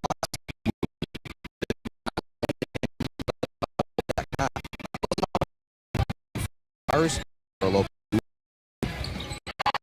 Kowinski Construction offers a full service on small and large projects. Kowinski Construction is a leader in the community. Support those efforts. Will be leading our Kowinski Construction over Parkway. Let's head back to the action. Back to it here on the Mid-Michigan Sports Network. Big McIntyre Athletic. Pleasant also the head. Taking a couple minutes there in the third quarter. It's 23-22. The Olier girls lead as we head to quarter. Not the high one has been an absolute bar. It could be one comes down. Who has the basketball last? Chargers will start with the basketball here in the fourth quarter. Alyssa Stockton brings it into the front court. Dribble with the left hand. Kicks it to O'Karen. She'll drive across the three-point line to Shakora. Back to Stockton. She's able to put up the triple try. It's no good. Rebound gathered down low. Lizzie Laney and Mallory Ho battling for it. It'll go out of bounds. Last touched by the Chargers. 23-22, the Olier girls lead. 7:43 left to go in the third. Here McIntyre talk about how big boys varsity is going to be in the district. Up top it goes. Stuck on the rim. Shooting knife. Ball. Back it out. Fourth quarter. Girls lead by one. It's Morgan Barodachuk, Lexi Barodachuk, Kylie Hutchins, Lucy Keys, and Lizzie Laney out there for the Olier girls. Get the ball in to Keys. She's actually going to fall down on the play. It'll be a travel call going against the Oilers. They'll send it back to Midland Dow. It's been the half-court pressure defense from the Olier girls. It's given Midland Dow a lot of trouble. It's been the full-court pressure defense from the Chargers that they've given the Olier girls a lot of trouble. Shakora with the basketball at the elbow. Wants to hand it off to DeBoer. They fake it. Now they drop it out to Stockton. Stockton looks for the drive. Back out to Shakora. Cross court it goes to DeBoer. Back to Shakora. In the corner. Mallory Ho looking for the drive. She'll work it back out to Shakora. Stockton back with it at the top of the key. Great defense here in the half court from the Olier girls. Stockton looking to drive against Hutchins. It's not there. Out to DeBoer. Shakora now with it. Looks to drive against Lizzie Laney. It's not there. Back to Stockton it goes. Back to DeBoer it goes. She'll drive in a lane. Kick it in the corner. Open three. O'Karen. Good. Gathering. Rebound down low is Stockton. Her shot good. Underneath Lizzie Laney. Somehow Alyssa Stockton gets it to go. Morgan Barodachuk. Lucy Key. Look to break that great pressure in the back.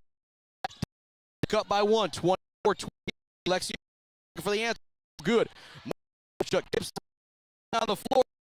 Stockton will come. O'Karen, a four-way baseline. She's going to step out of bounds. Good defense from Lucy Keys. Probably want the foul call there if you are Midland Dow. But it's been a very physical game. 6:22 left. Ball goes into Audrey Lang. Back to Morgan Barodachuk. Also out there, Hutchins, Lexi Barodachuk, and Lizzie Laney.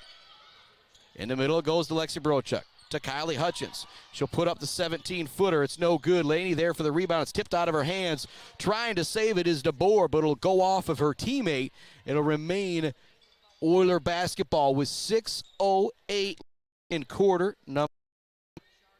They close game all the way through at one point. Into Lexi Barodachuk. Spins. Kicks it to her sister Morgan Barodachuk. Out to the top of the key. Audrey Lang, a three, no good. Morgan Barodachuk hustling in for the rebound. She'll draw the on the play. One of those hustle plays. Chuck 23 Chargers. 5:58 left in the fourth quarter. Game 1 of 2 here tonight. The boys taking the floor after this one. Lexi Barodachuk, open three, no good. Follows her own shot. Layup, no good. Draw the foul and head to the free throw. In the first quarter, might shot a lot. But you take that overall Charger girl 4 from the free as of right now. Lisa herself is 5 of 6. The girls as a team 6 of 8 free throw line right now. Makes it 7-9. He could the ball game. It's tie ball game right now. Free throws. Lexi Barodachuk with 5. She thinks she's got the ball game. Stock for the court. It goes to the board. They want to get low. Back to the. She puts up another off the rim. No.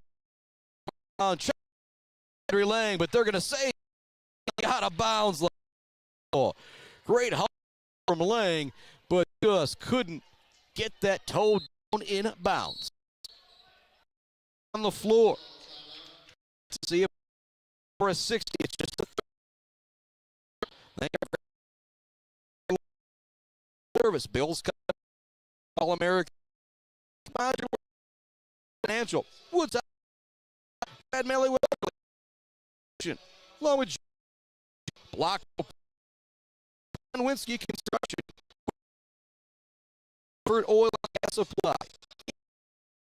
Mount Pleasant Auto. Price up to graph. Real Associates sponsor.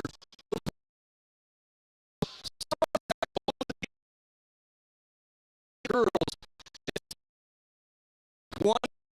20 with 5:41 left to go in quarter number 4. On the road here at Midland Dow. You get a win here might mean avoiding Midland High until the district championship. Ball goes in. Back to the board on the inbounds for the three. It's short once again. Rebound gathered down low by Lexi Barodachuk. She wants to pass it to Laney, but it's stolen away. Stockton left-handed layup. No good. Lang tips the rebound into the hands of Morgan Barodachuk. She'll be fouled on the play. Third team foul going against Midland Dow. To commit a foul number 4. 5:28 left in that quarter.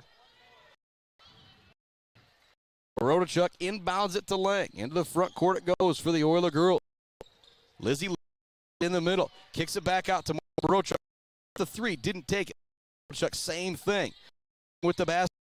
Goes cross court to Morgan Barodachuk to drive in. Now she's going to be double teamed. Out to Lexi Barodachuk. She'll shoot the three off the rim. No good. Long rebound goes to Shakura. She races ahead to Bohr. She thought about the three.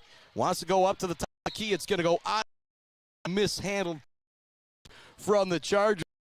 4:55 left in the ball game, or in regulation, I could say. The Oiler girls lead the Chargers 25-24. It was 9-9 at the end of one. 19-15 Oiler girls heading into the half. Yeah, we haven't had a lot of offense here in the second half. It has been great defense for both teams. Lizzie Laney gets it down low to Hutchins, who kick it out to Barodachuk. It's mishandled to go out of bounds. It's been that type of game for both teams. 4:42 left in the fourth. 1 point game. What a battle between these two teams. Weber Brothers Sawmill Timber of the game. Got to be thinking about Miss Lizzie Laney for that accolade, but that Zaid Batchelder Baller of the Game brought to you by Weefrich Financial is still very much up in the air right now as Lexi Barodachuk comes up with the steal. She races ahead on the dribble, bumped a bit from behind, no foul call. She'll drop it back to her sister, Morgan Barodachuk. Back to Lexi Barochuk. She's open again. She takes it. Cashes it home. Alexi Barochuk into double digits with 10 points for the Oiler girls. And they go up 28-24. O'Karen with it to DeBoer. Cross court it goes opposite the Midland Dow bench and our broadcast position. They get it down low. Back up top to Stockton. She thought about the three. DeBoer's open again. This one's in and out, no good. Lizzie Laney with another big rebound down low. She's double, triple team. She draws the foul on the play. A great job by Lizzie Laney using that hook. I wouldn't be able to reach up and take it away from her. She'll draw the foul on the play. We're walking all the way to the other end. Free throws now, I believe, for Lizzie Laney. I said she's already going to be in the books for our Brothers Sawmill Timber game. They got that fourth foul up there so quickly, it actually will not be free throw coming. That's just 4 fouls. Lucy coming back into the game for the Oilers.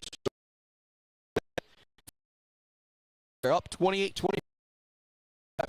More Baroda, C. Keys, Hutchins, and Lee. It's the starting 5 for the Oiler girls.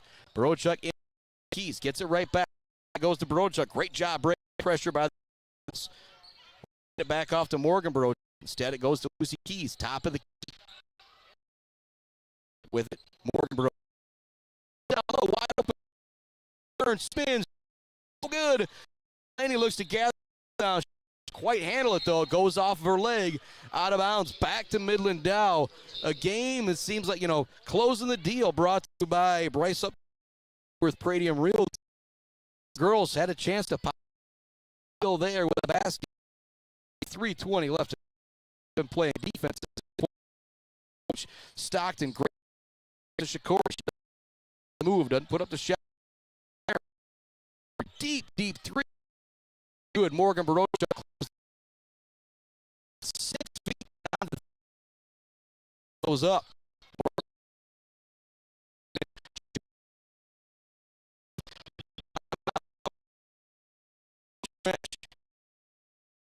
It as well. The ball game. Girls up by 4 on Midland Dow.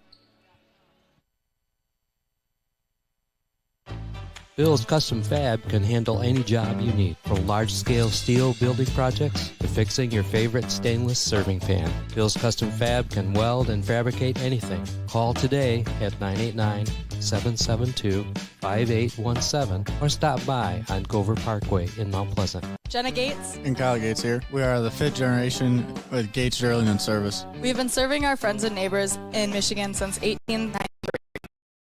Greatest.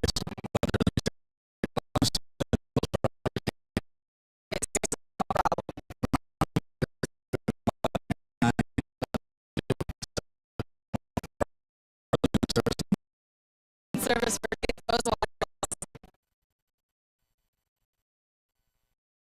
Let that action. The Michigan Back to Michigan Sports 28-4.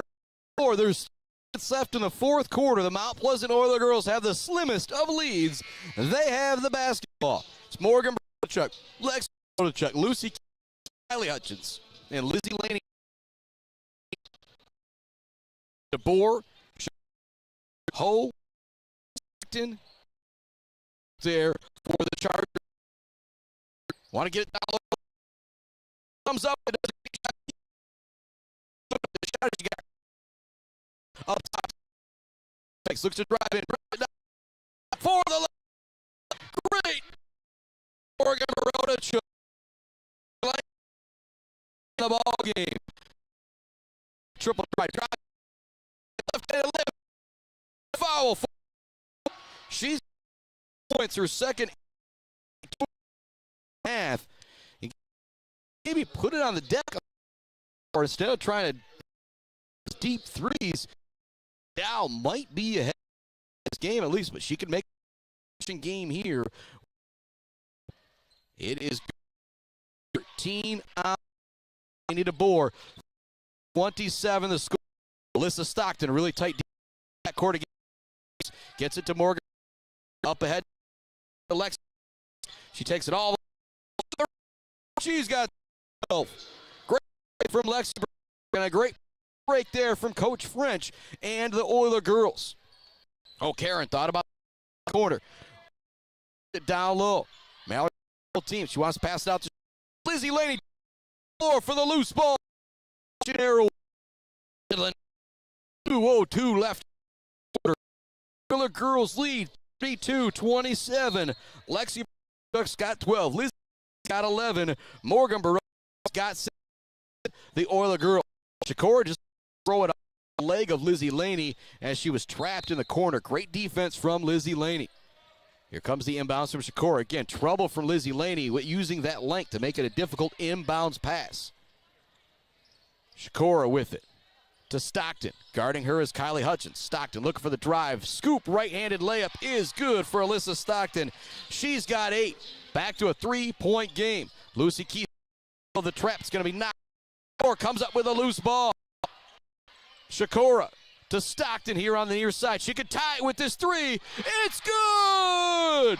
What a shot from Alyssa Stockton as she buries it from downtown to tie the game at 32 apiece with a minute and a half remaining. Barodachuk fouled in the backcourt.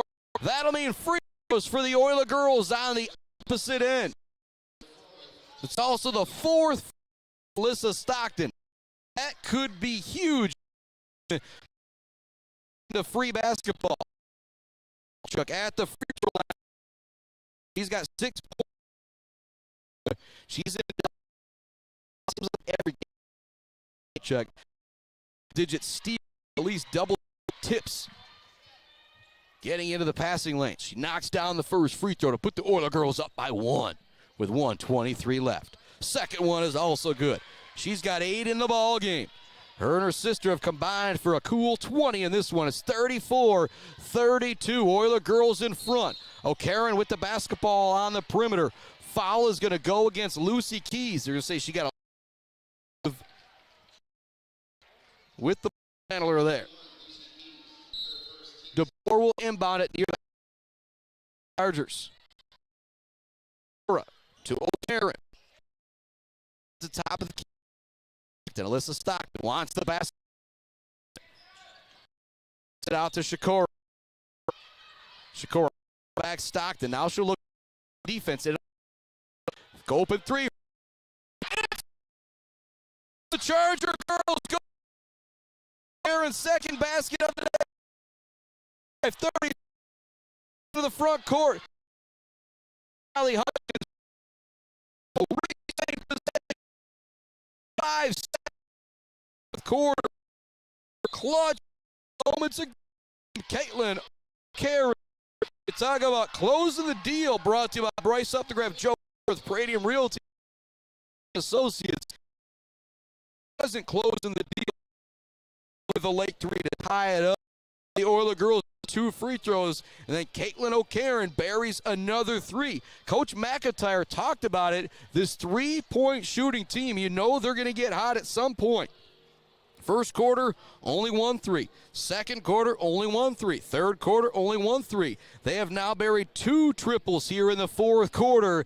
Got them up by 1, 35-34. Late here in the fourth quarter. And oh boy, our boys basketball game is going to have a lot to live up to.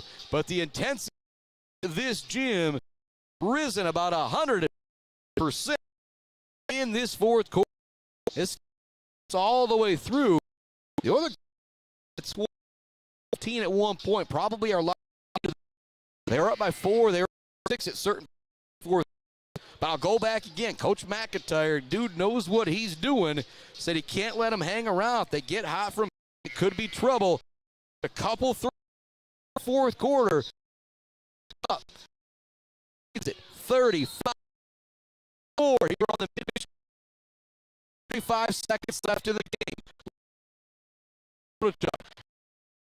Basketball. Team out of the 2-3 in. By the defender. Knife through a couple. Will keep it with 1 seconds left. Morgan Baruchuk will inbound the ball for the Olier girls. Audrey Lang checking for Lucy Keys. Down low to Lizzie Laney in these situations. Up top they go. It's stolen away by Alyssa Stockton. Great steal from Stockton. She'll bring it to the front court. The Oiler girls are going to have to foul. Timeout coming from Midland Dow. Midland Dow's only got full timeouts left, but we're going to keep it right here as it's the closing minutes of this, or the closing seconds of this ball game. There's 24 seconds left to go in quarter number 4. The Charger girls lead by 1 on a late three-point from Alyssa Stockton and Karen. Chance to make some free throws. Really salt. Close the deal by Bryce up to grab Joe Realty, Robin Stressman. Yeah, you need somebody to close. Whether you're buying or selling, Joe Wentworth to go with. Need a bulldog in that. And Joe Barberry might have ever met in the street courtroom. He is a different character. He can fight.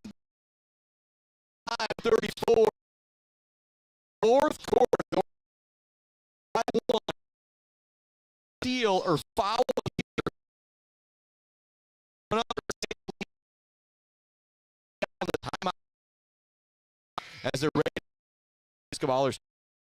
0.8 seconds left here in the fourth quarter. Morgan Barodachuk guarding Delaney DeBoer on the inbound. It's Lang, Hutchins, Lexi Barodachuk, and Lizzie Laney out there for the Oiler girls. They get it into Stockton. She's going to be fouled immediately. That'll just be the third team foul going against the Oilers. So they still need to foul 2 more times before they send Midland out of the free throw line. Barodachuk. Good defense. They send it in the backcourt to Stockton. Guarding her is Lang. They get it to DeBoer. She's open. Back to Lang it goes. A little bit of a clothesline there from Barodachuk, but she had to. Foul was called. Nothing dirty there on the play. Fourth team foul against the Oilers. 16 seconds left in the game. DeBoer will inbound it once again. Morgan Barodachuk remains guarding the inbounds pass. They do get it in Stockton. Lose the basketball. Covers it. Now she's trapped in the corner. She turns jump ball. Possession arrow will keep it. Midland Dow. Seconds left to go. Ooh. Girls almost got the job by Stockton. That one. She gets the in the corner once again. Trying space. She's going to lose the basketball. Goes to Lexi Barodachuk. She's fouled. Play. And heading to the line now for a pair. Lexi Barodachuk put the Oiler girls in the 4.8 seconds left to go. Barodachuk's got 2 points on the night. He makes it 14. Boy, Oilers are looking in good shape. And that is Austin's 5th foul.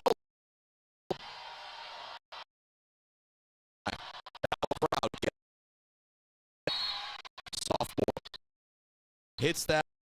13 points on the night for Lexi Barodachuk. None more important than that last free throw. And I'll say it again. I said it in the first quarter. Didn't really ring true until maybe now, but free throws, they've played a factor in this fourth quarter. The girls are 5 of 5 free throw line. Only made 2 goals in the fourth quarter, but those 5 free throws have got the ball game tied with 4 seconds left to go. And the sophomore Lexi Barodachuk has 1 more free throw coming. Lizzie Laney's got 11. More Barodachuk with 8. You got 3. For Midland Dow,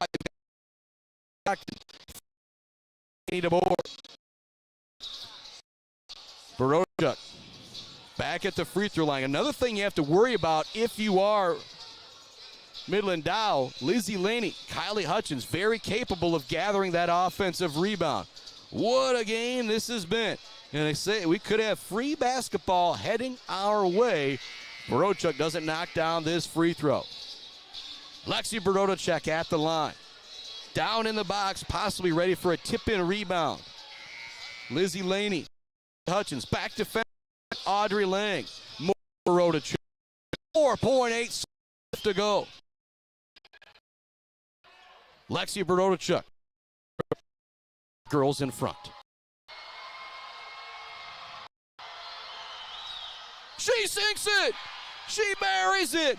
4.8 seconds left to go. Great clutch free throw there from Lexi Barodachuk.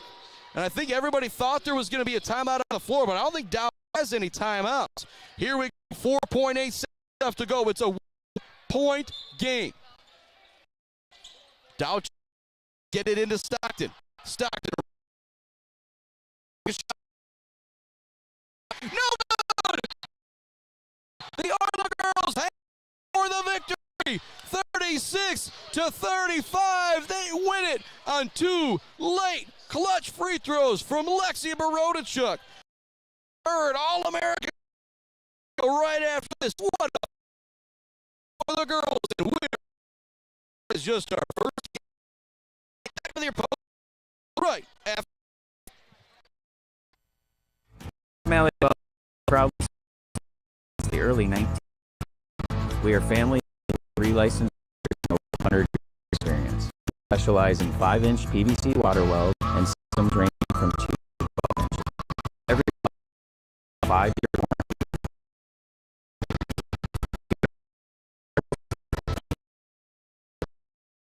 Brad Malley for trust service. Their home. Bill, fantastic service. Stopping to see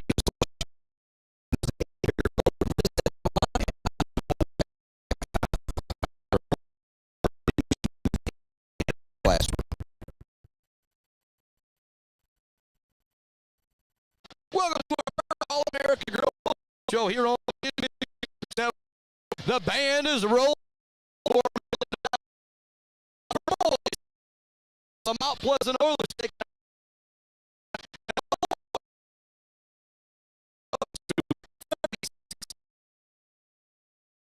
Oilers including 9 in the fourth quarter to help lead the girls 36-30. It was a back game. Oilers most of the way. It was not at the end of one, 19-5 at the half, 23-22 heading into the fourth quarter. But then Dow got hot, hit a couple threes late. Alyssa Stockton scored 7 of her 11 points in the fourth quarter. Like Dow might come back and sneak a victory for the girls.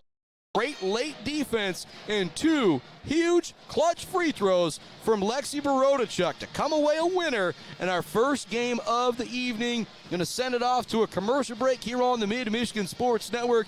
If it's just on that Mid-Michigan Sports Network sticker screen for a moment or two, don't worry, your boys, just heading to the restroom here real quick as we get ready for game 2 of the evening. The Mount Pleasant Oilers boys taking on the Midland Dow Chargers. What a first game we had, though. 36-35. The Oilers girls a winner. 14 points from Lexi Barodachuk, including 2 free throws with 4 seconds left on the clock to put the Oilers girls up by 1 and come away a winner. Time for a break here on the Mid-Michigan Sports Network. Again, might be a little bit of stuck on the screen for just a moment as I hit the restroom real quick and come back. Mount Pleasant, Midland Dow boys basketball on the Michigan Sports Network. Hello, and I'm honored to represent Chapman Memorial, created to honor the legacy of generosity and commitment to our community. At its core, our mission is to support our youth, barriers, and create.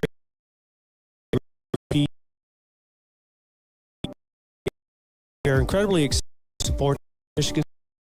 They do an outstanding job highlighting student athletes, local schools, and the power of teamwork, shining a light on the hard work and dedication that is often overlooked. This partnership allows us to celebrate not just wins on the field, but character and leadership along the way. At the end of the day, it's about investing in our youth, our communities, and forward Maryland's spirit of giving.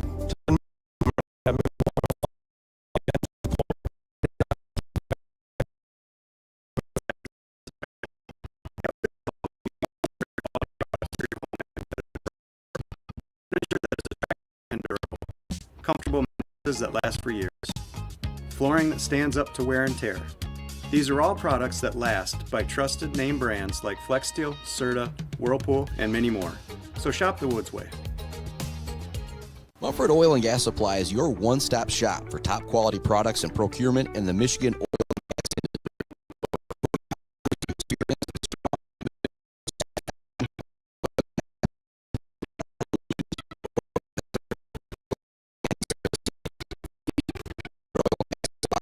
get it. Visit them on Fancher Day or give them a call at 989-317-8582.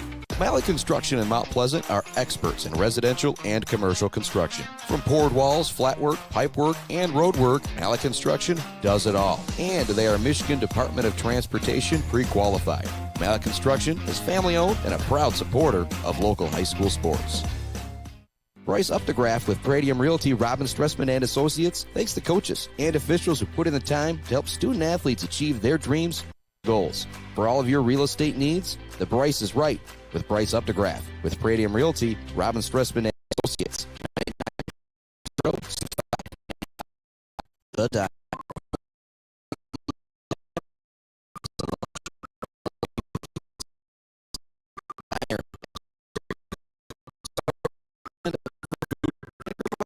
At the diner. Join them every Friday night till 7 for their famous fish fry. On North Mount Pleasant. Hiring a cleaning service doesn't mean you're lazy. Clean as clean as it means you value your time. Come home and relax and not worry about cleaning as clean.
Welcome to our second Wolves Household pregame show of the evening.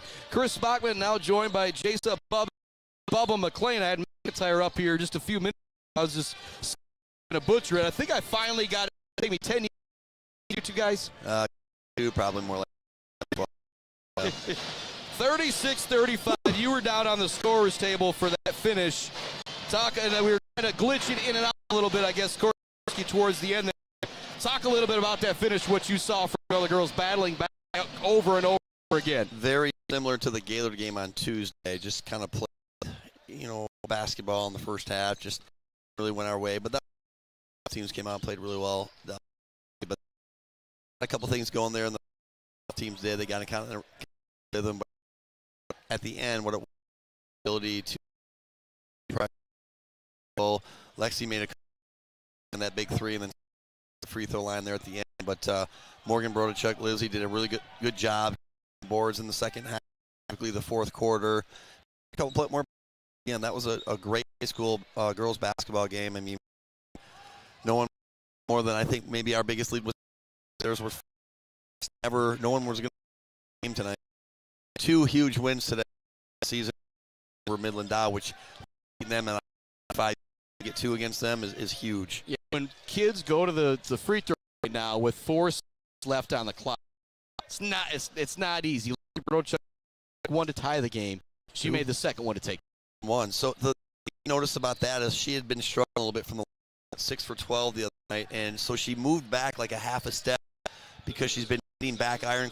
I noticed that she's been working on that in practice for the last couple of days. She got up there, and I don't think she hit net or a rim on either one of them. So good for her for understanding what the adjustment that situation, and that sophomore, 15. In this fact, people were yelling, screaming, hollering, and we're getting up there. Say, Joe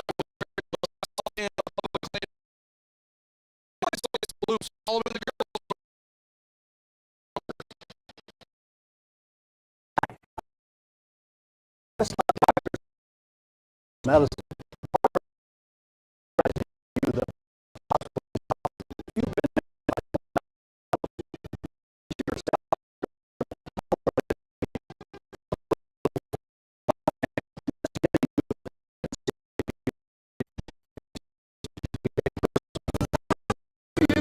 Barbary, he can be yours too.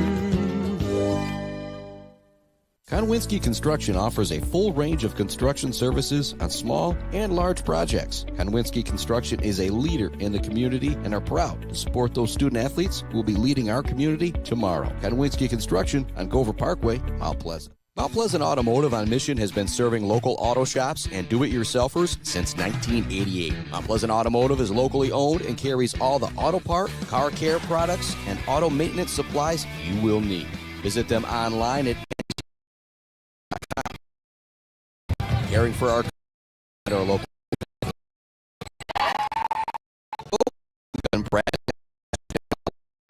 uncompromised providing tax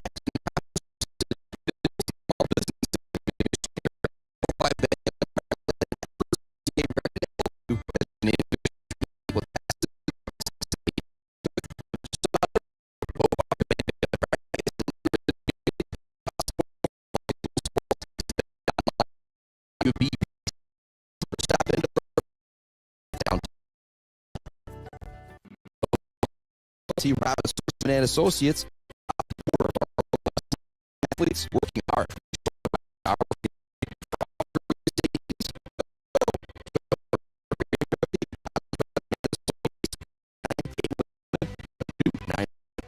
Brickner and Bunker Farm Bureau Insurance Group is Mid-Michigan's #1 team for protecting what matters most to you. Home, auto, life, farm, business. They offer a wide variety of coverage at affordable rates with the customer service of a best friend. Visit Brickner and Buckner Farm Bureau Insurance Group on Pickard Road or visit them online at bricknerbunkerinsurance.com. Let's head back to the action on the Mid-Michigan Sports Network. Welcome back to the Woods Household pregame show. I was just talking with Morgan Brodachuk's Lexi Barochuk's uncle, I believe it was. He's kind of telling me Owen Bond is out. James Anderson is out tonight for the Midland Dow Chargers. So they're going to be down 2 starters, will the Midland Dow Chargers. I just got a little report here from Eric Barochuk's brother-in-law, I believe who it is. And so that's a big deal if you're Mount Pleasant. You come into this game the favorite at 13-4. Dow's 10-6. You guys played a really close battle earlier this year, but they're down 2 starters. If you're Coach Shell, you say, boys, we play this team in districts. They're down 2 guys. We can't give them any hope. No, you can't. But to Dow's credit, ever since Kyle took over as the head coach, the former girls coach, I think they're 8-2, and I think they're 7-1 since we played them. So they're getting better. He's got a really good belief, the system that he runs, which he was highly successful for the girls program for a number of years. So you're going to see them compete, play hard. They've got some size. They've got some athleticism. They got kids that can handle the ball. They got kids that can shoot. So this will be – Mount Pleasant's going to have their work cut out for them tonight. This is never an easy place to play either. I mean, talked about you can just feel the electricity in here with the band. I love seeing that on a Friday night in the Valley. It's great. So this will be a good game. Game 3 of our triple header. The JV girls won, so that's a good thing. The Oiler girls won. Now it's time for the boys to take a turn and get the sweep here tonight at Midland Dow, which much to the chagrin of Midland Dow, the smile of Bubba here. And how of a day is it for the kids? Again, everybody always says you don't want that. You don't have school to play the game. It's a whole lot of fun. We're going to send it out to the national anthem when we come back. The opening tip, Oiler boys, Charger boys, Midland Network. We've Rich Financial overwhelming to navigate the world of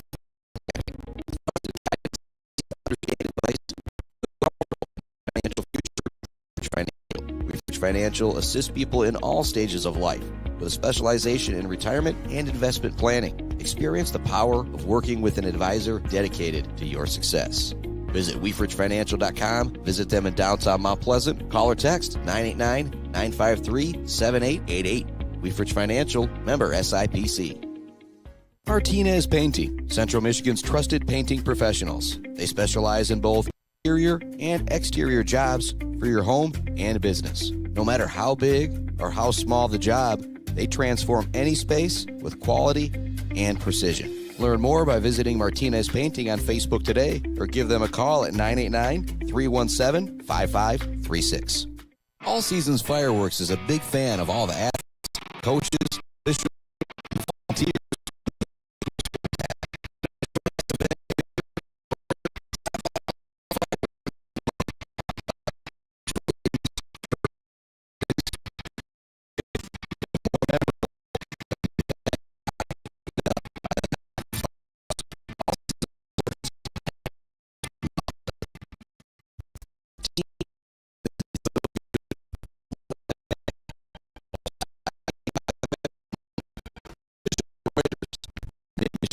Network, hanging by a thread, a proud supporter of local schools.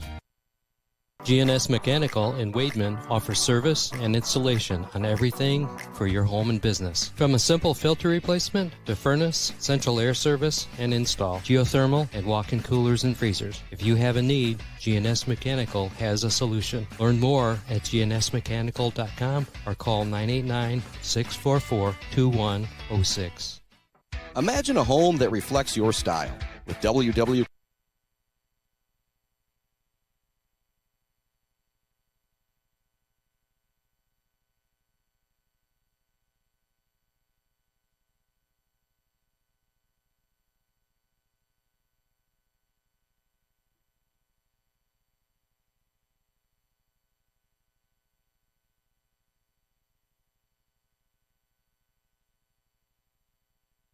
Welcome back to it here on the Mid-Michigan Sports Network. Chris Spotman along and Bubba McLean. Here we go. Chargers. It's one of those games similar to a Beals game. Sacred Heart, Shepherd Clay. There's not need to say coming into this game. Xavier Frazier, French, Rodriguez, Will Garcia, and Mr. Just your starters for the when from what I hear, it revolves around Mr. Windy. Follow as well as a dynamic athlete. Nice things. Tall. You need in forward types. Nate Davis with Dylan. Got a little bit of. When you look at the two of them, not the Davis. Gordon go to win. Xavier Frazier. Score. Here comes a quick money from way down. That was Curtis with 3 there. Yeah, set your feet and shoot in a game like this because possession points might be a premium. So any opportunity you get to get a quick start is a good thing for either team. Will Garcia with the basketball, takes it towards the top of the key. Now goes cross court to Zay Rodriguez. He'll look to drive up top to Braylon French. He looks to answer right back on the 3. It's off the rim, no good. Rebound tipped to the hands. Wynn Deagle comes up with it. He'll get it up ahead to Curtis. Thought about pulling up once again. Dribble it towards the top of the key, guarded by Braylon French. Wynn Deagle now with the basketball. Looks for the drive to the elbow. Garcia guarding him. Goes back to J.D. Curtis. Looking for the drive. Kick it way out. He's going to take another range 3, and it's good. Back-to-back deep threes here from Midland Dow to start this game. Frazier across the half. Well, not quite across the half-court line. Now we'll kick it up to Braylon French. 6-0 Chargers with the lead. Great defense. It's tipped into the back court. Good D out there from Chase Welzel. French brings it into the front court, drops it back to Zay Rodriguez. Now to Xavier Frazier. Frazier looking for the drive, kicks it in the corner. Extra pass to Zay Rodriguez. He'll drive in the lane. Back to Frazier it goes. Good ball movement here from the Oilers, but great closeout defense from Midland Dow. 3 from Will Garcia straightaways, no good. Quickly up ahead, the ball goes to Wynn Deagle. Cross-court pass it goes. Here comes another 3. This one off the rim, no good from Welzel. Coming up with the rebound is Xavier Frazier. Frazier in the front court is going to take a bump on the play. He's able to keep possession. Good ball handling. Frazier, now to Nate Davis, back to Rodriguez, to French, in the corner goes Garcia, tees up another 3, this one no good. Rebound is cleared by J.D. Curtis. Curtis into the front court for the Chargers. They're doing it all right now. They lead 6-0 with 6 minutes left to go here in the first quarter. Ball goes down low, shot no good. Maybe a push there from Davis. Even if he didn't push him hard, he got his hands right on the back. The layup is no good from Dylan Hodges. Totally got away with him there, but if you're Mount Pleasant, you'll live with that. Into the lane goes Frazier. Out to Garcia. He up fakes on the triple try this time. Into the lane he goes. Shot no good, but he almost got the harm there. Feeling it like, up fake, take it in the lane. You're coming back from an injury during the middle school day was totally, and it just brings a different dimension out of this now that we're getting into middle of February. Kind of start getting a rhythm going with your rotation, so on and so forth. He brings that added toughness to the team. He'll play really well. He'll play bigger than what he is, and he'll do a nice job of just kind of moving the ball, accepting his role, which is a huge part of what he's gonna, is making. Second free throw for Garcia. That one's good to get the Oilers on the board. 2-1, Midland Dow. Wynn Deagle into the front. Chargers. Pass side to J.D. Curtis. Screen guarding him now is Frazier. Want to get it down. Eagle being guarded, which is going to be a foul on the pass. That's the one thing I like to advantage a little bit too. When you have a small, they're going to try to post him. Ball goes in wide open. Curtis on the inbound. He cashes it home for his second 3 of the first quarter. Chargers lead it 9-1 here in the early going against Mount Pleasant. Frazier senses he's got to make something happen. Into the lane he goes and he finishes. Well, Mount Pleasant's got to penetrate, and they got to penetrate and kick. They got to shoot, and they can't get. Dallas charge, and that's one of the things that is, feet stay in there. Guys put their head down, stay in your spot. Charge. I mean, that's huge. Now the score, triples from Dow. 5:09 left here in the first. The Oiler got a basket. Will Garcia pair of free throws. Just weather early on the first minute, so the first half is always vital. And you're playing out in the gym. You after warm-ups, you're always ready to shoot. That's clearly the case right now with Midland Dow. Up 9-3 here in the early going, already cashing home 3 threes. Kind of the opposite what we saw from the girls. They just couldn't knock one down from deep, in particular in the early going. It might have been, the Dow-Girls might have been 1 for 12 from 3 in the first quarter. Frazier trying to create space. He kicks it out to French. French now looks to drive in the lane. He'll kick it out. Will Garcia thought about another triple. Back to French. Extra pass to Zay Rodriguez. His 3 off the rim, no good. Nate Davis battling for the rebound, but coming up with it down low as well. But if you will, though, you can't get gun shy all of a sudden. You miss your first two. You still got to be able to shoot the ball. Weigel puts up the deep three. It's no good. Down there for the rebound is big man Charlie Franklin. He'll draw the foul on the putback attempt. Midland Dow is fired up right now here in the early going. They've already got the 6-point lead. We're not even halfway through the first quarter. They've got all the momentum right now, but you just said it, Bubba, just weather the storm. Just kind of hang around in the weeds right now. Yeah, and Coach Shell's already going to his bench. He's bringing his 4 sophomores in here shortly. See if they can get some momentum going. They kind of your all-hustle team. You got your Lang, your Helm, your Shell, and your Hutchins coming in here. So we'll see what happens here. And they keep Krazier out there. So 4 and a junior. And 4 great athletes. And Yeah. again, not that 4 athletes didn't come before, but 4 really good athletes. Yeah. Why they're up. And starting to figure out your rotation, too, for these next 3 or 4 weeks. Franklin calmly knocks both of those down. It's 11-3. Chargers with the lead. This was the largest lead of our girls basketball game here in the first quarter. Already an 8-point lead for the Chargers. And one thing to think about, Mount Pleasant did not have school today, closed down due to illness, but the boys are still able to come out here and play. But you wonder, maybe a couple of them under the weather. Big blow from Franklin. What about that, Chris? Nice.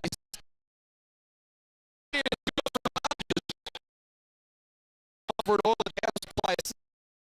Mumford kiss right there. Down into the Chargers. Krazier, great move. Can't get the finish. Hutchins with the offensive rebound. Up top to Shell it goes. Back to Krazier it goes. 3 as the score. To create space to Noah Helm it goes. Kick it out to Krazier. Try instead. It goes in. D gets the lay and it goes. Krazier got 4 here in the early going. Nice patient ball reversal there. They caught 2-on-1 and Xavier did the rest. Front court. Lang Stanks. Post right there. Just kind of Jaden Lang nowhere. Young man's future. I mean, not only on the hardwood gridiron as well. It's gonna be a lot of fun.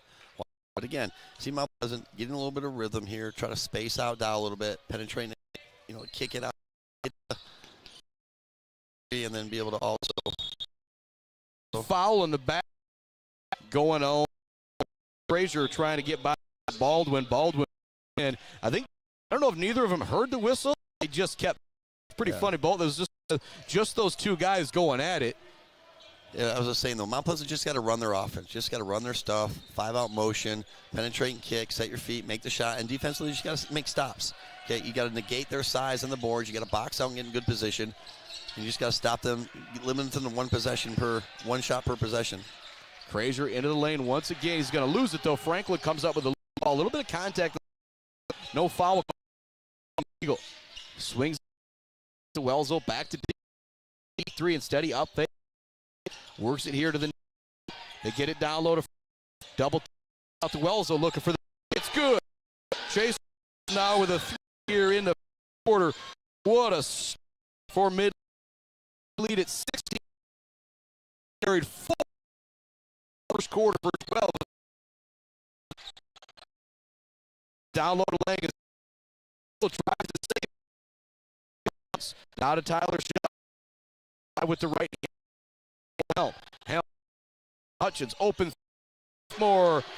Carries it big time triple there. That's what Mount Pleasant does. Penetrate, kick, set your feet, make a shot, but bad defensive rotation here for Mount Pleasant. Wellesley can't hit the wide open 3 as they always don't get back defensively. Timeout coming from Coach Shell. He knows his team needs it. It's 16-8.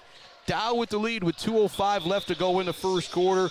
Chris Spockman, Jason Bubba McLean hanging out here high above the Dow High School floor, bringing you the action on the Mid-Michigan Sports Network from our Barberry Law Studios, built by Konwinski Construction. 4 threes from Midland Dow here in the first 6 minutes of the ball game.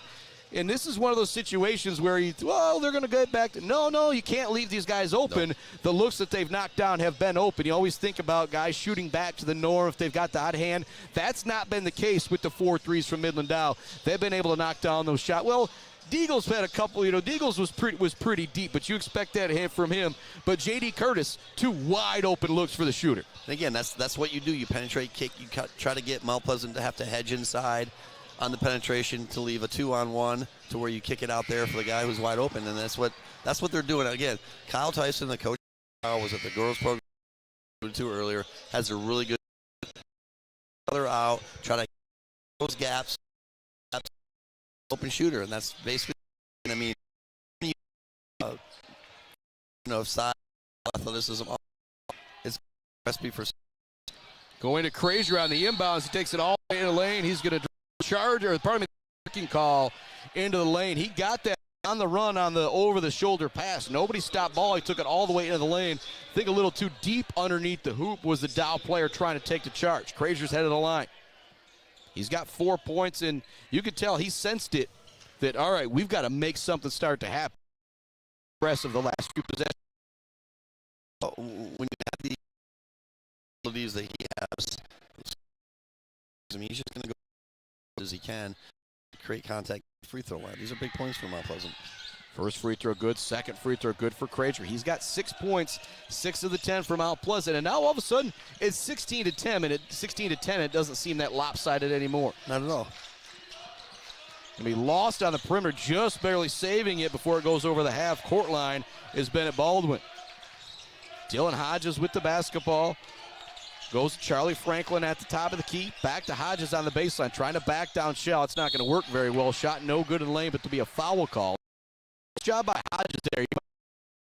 He wasn't going to move under the inside. Take the shot on the rim.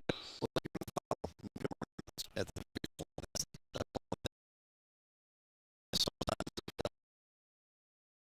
things that gets lost.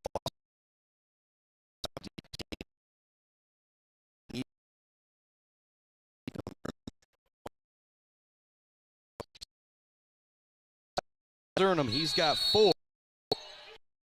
We've got a timeout on the floor. Going to be a delay of game going against Midland. Just a warning there. If you continue, they will flag you for a technical at one point. Yeah, 18-10, Dow with the lead. 1:38 left to go first quarter. Full court pressure, man-to-man from Midland Dow. Ball goes into Xavier Crazier.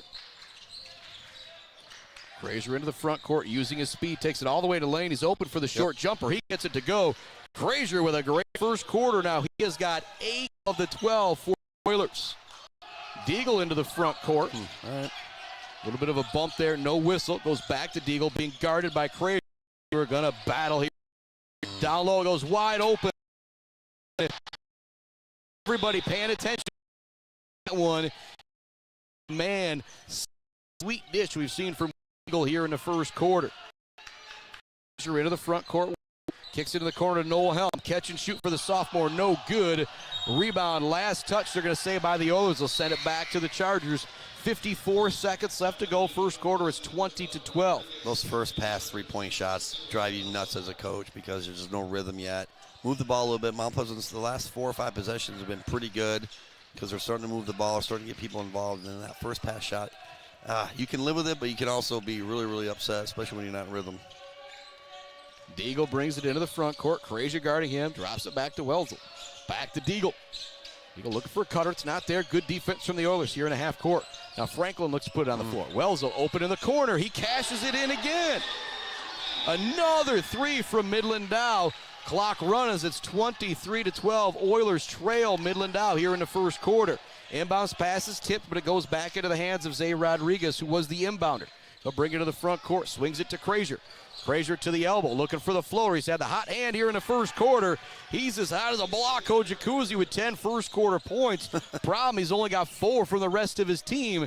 And the whole Midland Dow team has been hot like a Blocko Jacuzzi as they've got 23 first quarter points. Deagle backing it all the way in the lane, looking for the shot, no good. Wellesley looking for the finish. That's no good. That'll bring us to the end of the first quarter. 23-14. Midland Dow will keep it here during our commercial. Well, we're not going to send it. 5-3 in that first quarter. Opposite of Midland Dow-Girls, that open looks in the first quarter. Knock them down. Midland Dow, any 3 they put up, it seemed like they knocked down. Actually, they missed. I'm trying to think how many threes they missed or something. Well, they counted 5 for 7. I don't know. And so absolutely on fire from downtown are the Midland Dow Chargers. But you know Coach Shell very well. What's he saying in the huddle right now, Bubba, to his team? It's more defense than anything. Offensively, 14 points. Do that, puts them at 56 for the game, whatever. But defensively right now, they're not getting back in transition. They're not boxing out. They're not getting a hand in the passing lane. They're just not getting the deflections. They're not being an active Mount Pleasant half-court defense right now. So things are just slow down. You're only down 9. It's not insurmountable. One possession at a time, okay? Work the ball on offense. Stop them from getting fast breaks, because I'll give Dow a lot of credit. They're getting out on the run-outs pretty good tonight. Doing a nice job of finishing, finding the open people out, and they're not – you're fine. You know, cut this lead in half or cut it down to 5, whatever it is. You just can't panic at this point. I mean, that's the one more than anything. Do what you do. It's worked for 20 years. Just keep doing what you do, and one possession at a time. Yeah, give credit, Dow playing some good defense as well and not fouling. 23-14. The front court goes to Zay Rodriguez. Tyler lane all the way. No resistance really there. Easy as gets it to a little guard from Mount Pleasant. Brings it to Midland Dow. Looks to drop. Save there from J.D. Curtis. They get it. Hodges double team now. And Shell. You're not going to find Shell. Side shot up. They call the foul that you earlier, because some was okay, but the late of everybody going on that one. There was play there, but before after the shot comes the whistle. You often hear me say the best view in the house, friends at Woods House Appliance. It's those down there. Free throw for Hodges is good. He's got 5. He's 3 of 3 from the free throw. Make that 3 or 4. Zay Rodriguez, rebound for the Oiler boys. The front court, right-handed dribble. He swings it. It could have been a steal from back. Hot hand for the Oilers. 16 points here in the working around for the long range. No.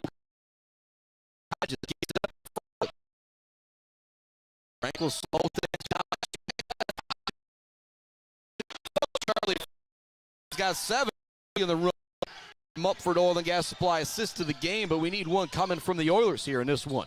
26-16 the score. Rodriguez up fakes on the 3. Kicks it back to Garcia. Maybe a little too hot on the pass, though, for a catch and shoot from Will Garcia. Euros into the lane, does Garcia. Drops it back to Rodriguez. He's going to kick it baseline to Hutchins. Sharpshooter up fakes. Looks for the floater in the lane. No good, but will draw the foul on Franklin. Well, the possession before, Mount Pleasant just didn't drop a post guy on the backside, and that's why they got that easy backdoor layup. And then right there, good ball movement by Mount Pleasant. But the one thing you have to do in order to get them to break down is you can't keep the ball on one side of the court. You got to swing the ball from side to side, try to hit the high post every once in a while, try to hit the short corner, get them to kind of send 2 guys at you. Leaves a guy open, you got to make Hutchins at the charity stripe. First one for the sophomore. Talk about what Hutchins brings to the floor, but sharpshooting. We know that. The thing, Jake, is he just never gets too high or great at neutral. He's got a great looking shot. He's tough as nails. He's a typical Hutchins. He's not. I mean, flashy or anything like that, but he's if you leave him open. The type of guy, if he hit the game, he's not even up. He's just going to walk off like normal, and like normal is that flow from which he has got 5. Very impressive. Hand off Midland Dow. They lead it by 10, 28. Crazier with the ball, drives right by out to Hutchins. He up, not there. Rodriguez close out defense. Dow on Hutchins. With it in, guarding him, J.D. out of the hand. Frazier will stay basketball to the student section. You just can't hang on the ball. Blow the block extent of that. Nothing good happens down there. And keep moving. Back into the game for the Oilers. And they're going to call Deagle over the out-of-bounds line. You can't put your reach over this line here. Let's get into Will Garcia. To Hutchins, who's wide open. Lane he goes, gets the runner. 7 for Hutchins now in the ball game. 28-20 is the score as Deagle brings it into the front court for the Charger offense. Guarding him, Xavier Crazier. Crazier all over Win Deagle. Just got to settle in on defense now. Offensively, you're starting to get a little bit of a rhythm. Defensively, you need a couple possessions here. Franklin wants to get it to Deagle. It's knocked away by Crazier. Deagle's able to come up with it. Great ball pressure right now from the Oilers. Get it to Curtis. Curtis with a no-look down low. Trying to find Hodges. It's a charge against Dylan Hodges. The Oilers, maybe the first time in this ball game, have got some missed momentum, I'll joke, wearing the navy blue and gold dress as opposed to the green and gold. It's 28-20. Dow still with the lead, but Mount Pleasant starting to feel a little bit better about the way things are going here in the first half. That's just having solid defensive principles, you know, a good foundation for it. That's kind of the staple of this team this year. They're going to outscore to get down to points and hold you to 44. Near Frazier, right below our broadcast position. Knifes through a couple defenders, looking for the lefty scoop. It's good. Xavier Frazier with 12 points, and that could be in the run. Custom fab of the game. 28-20. Got a foul. Xavier Frazier there. It's an offensive foul going against Hodges on the screen. That'll be the third foul on Hodges as well. Another 6'4", 6'5" kid you take out. Excuse me, I apologize. I said good. timeout, but it was an offensive foul. He got there. Nathan did a nice job of hedging out and just kept his arms up and moved. So good job by Mount Pleasant. Oilers finally have momentum in their hands. Let's see if they can take advantage. 28-22, Chargers with the lead. 4:44 left to go. Second quarter. Garcia gets it in the corner, kicks it up top to Hutchins. Thought about the three. Not to Rodriguez. He looks for the drive. It's not there. Good defense from Franklin. Back to Hutchins it goes. Kick it all the way in the corner to Nate Davis. He up fakes. It's the top knocked away. Defense from J.D. Eagle, catch and shoot on three. No good off. Following the shot from Welzel. He left it short. Woo. Welzel wants back. Sure. Remains a 6-point game. 28-22. In the corner to Zay Rodriguez for the three. Buries it. Got 5 and it's looking for the drive, forcing his way into lane. Kicks He does the same thing. Kicks it out to Curtis, guarded by guys into the lane. Blocking going against the J.D. Curtis drove it against 5 Oiler defenders. You don't like to see him bailed out there. Exactly, and that's the only problem I have. There's really no control. There's really no way Pleasant not to that because, but again, the young Dow didn't. So I think in that situation. Goes off him. It's Mount fan. Yeah, just a little bit here. Goes into Deagle. He's got to Franklin. Call that. Want to go back to Franklin. Guarding him is Frazier. Franklin looking to use his size. They will call the foul on Frazier. He doesn't like it, but it's going to stay Charger basketball. That'll be the third team foul going against the Oilers. I think that's the second or third going against Frazier as well. Oh, saw what Xavier had great position. Kind of reached out as caught him, if you will, and I missed that. I think that was a call that was missed. I'd call it either way, whether it was on Mount Pleasant or them. I would call that either way because that was pretty low. Yeah, but I guess just the first foul on Frazier as well. Franklin gets it down low, turns, looks to force it in. It's no good. Nice there job. For the rebound is Noel Helm. Now you're settling in on defense. That's huge. Up in front it goes to Hutchins. Call it travel. And Hutchins is going to step on the out-of-bounds line. It goes back to the way of the Chargers. 28-25 Midland in front here. Pleasant. The Oilers are doing a thing around. They've got the momentum. Still at 3:20 second quarter. Thought about the deep. Goes to Franklin at the end. Spins in a lane. Looks for the finish. It's good. Great play there. Franklin. He's got front court with 5-point lead.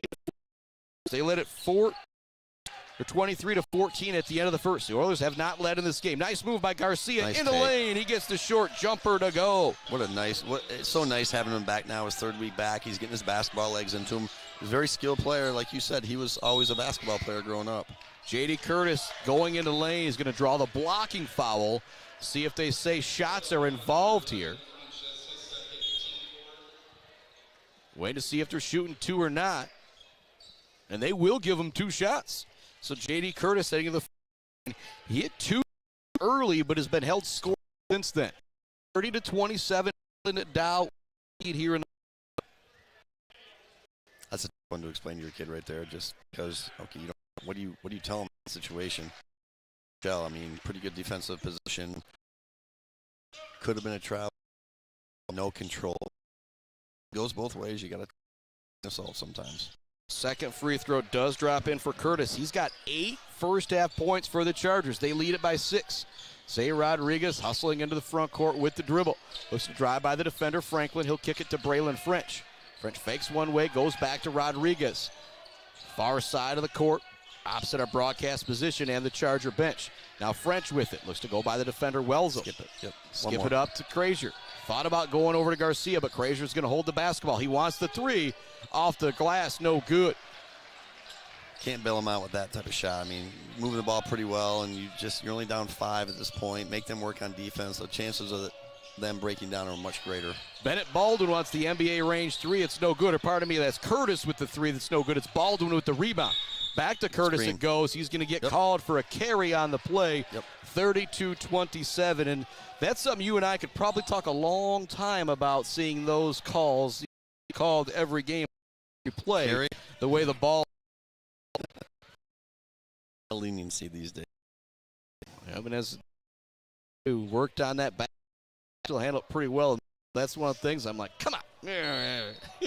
2:04 left until our Gates Drilling and Service halftime report. The Oilers have trailed all the way on this one. It's 32-27. If you're Coach Shell, you have to be happy. I mean, you literally have to be ecstatic right now and only be down 5. Rodriguez with it into the front court. Will Garcia with the drive. Looks to get it back to Rodriguez. It's going to go through his hands for an over the back. And those are the type of bounces you guys didn't get early against Midland Dow. And that's the difference in the ball game right now. A couple little out there. And also, I've got to give some credit to your Crazier. If it's not for his 12 first-half points, the Oilers aren't in this ball game, including huge 10 points in the first quarter. Well, he's going after it. I mean, in a game like this, you have to be the more aggressive team. Sometimes that'll go in your favor, sometimes it won't, but you have to have that mentality for the entire 32 minutes, especially in a rivalry game. Diego looking for the drive, gets it down low to Franklin, almost blocked by Rodriguez, but Franklin still gets it to go. Rodriguez got his hands on the basketball, but you see the strength of Charlie Franklin as he still finishes that one. 7-point game, Chargers up 34-27. Crazier with a sweet crossover into the lane. Another left-handed layup is good. He's got 14 first-half points. With Garcia looks to close. Franklin, it goes off the helmet. The rebound. Races ahead, wants to pass. Off of a Dow charge. Fouls line. Back to Midland Dow with 57 first half.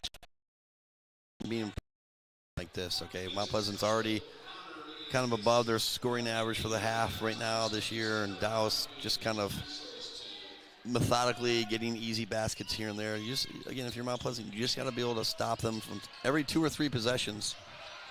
J.D. Curtis wants the NBA range 3.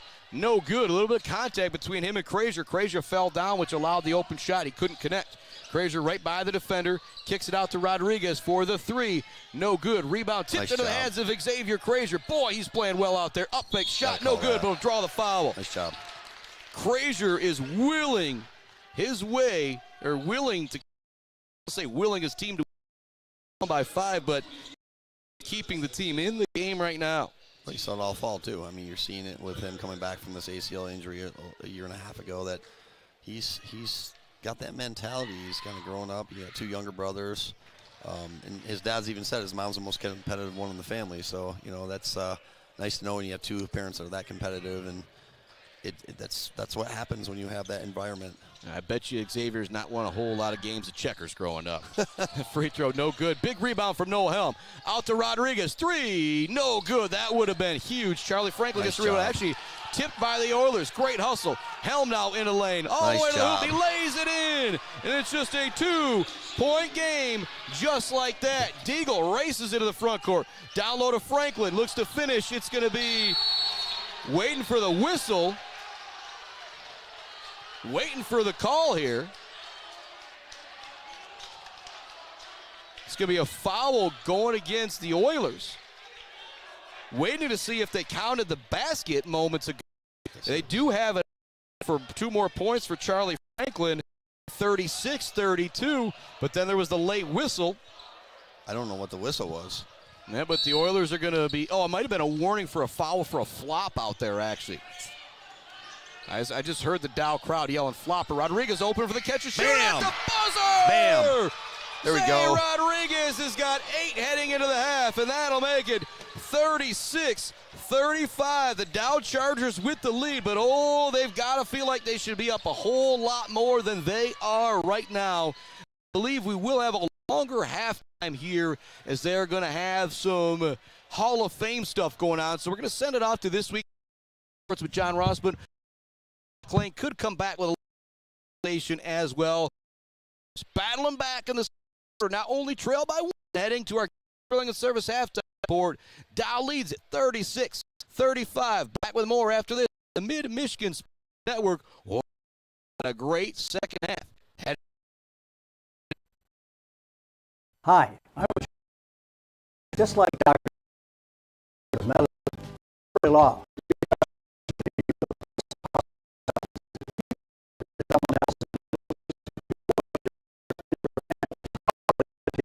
At Barbary Law, we focus on one thing, and that's getting you the compensation you deserve.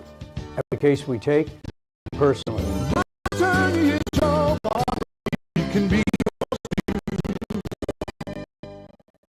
Nowinski Construction offers a full range of construction services on small and large projects. Nowinski Construction is a leader in the community and are proud to support those student athletes who will be leading the community tomorrow. Nowinski Construction over Park, Pleasant. Pleasant Automotive on Michigan has been serving and do-it-yourself 1988. It is locally owned.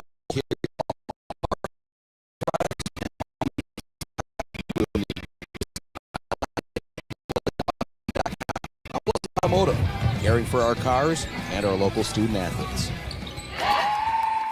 Bogwai Banga and Bradley on Main Street in Mount Pleasant provides uncompromising integrity when providing tax and accounting services to individuals and small businesses in the Mid-Michigan area. Bogwai Banga and Bradley has an expert CPA ready to help you, whether you're an individual that needs help with taxes or a business that needs help with, just about everything. Bogwai Banga and Bradley is a leader in the community and a proud supporter of local high school sports. Visit them online at bwbpc.com or stop into their office on Main Street in downtown Mount Pleasant.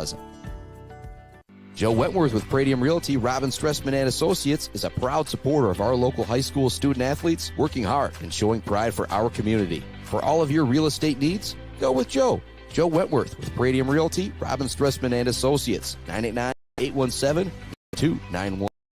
Rickner Farm Bureau Insurance Group is Mid-Michigan's #1 team, protecting what matters most to you. Home, auto, life, business, offer a wide variety of coverage at affordable rates. Customer service, the best.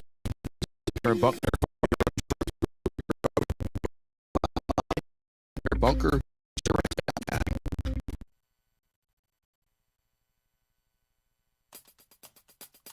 The do's and don'ts of name, image, and likeness in Michigan, and twin hoopers pass 1,000 points each. I'm John Ross, and this is This Week in High School Sports, powered by the Michigan Achievement Scholarship. The MHSAA's Representative Council approved expanded personal branding activities, or name, image, and likeness opportunities for student athletes in Michigan. This makes Michigan the 46th state to allow some form of personal branding for high school athletes. Previously, the MHSAA had allowed student athletes to conduct camps, clinics, and private lessons. Now they can capitalize on their personal brand, as long as it is an individual opportunity for that individual student. Examples include personal appearances, autograph sessions, modeling, advertising, and social media endorsements.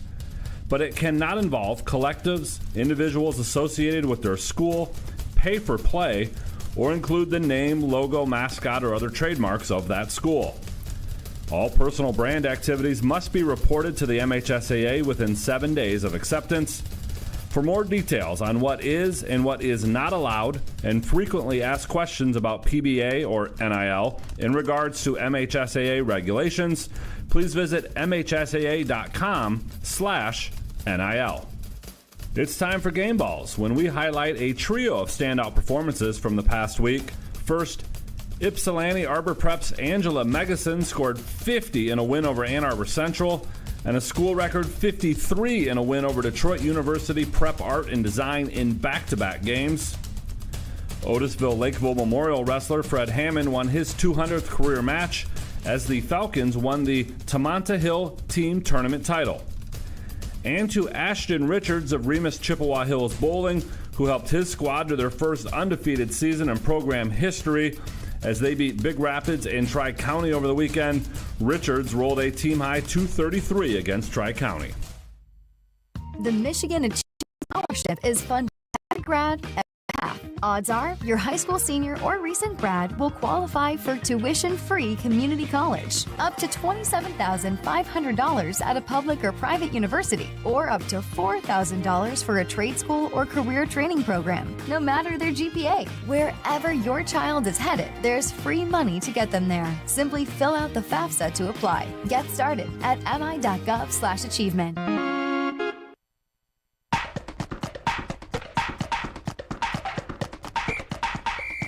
Our weekly Be the Referee feature takes a look at the fine art of officiating with registered official Paige Winning.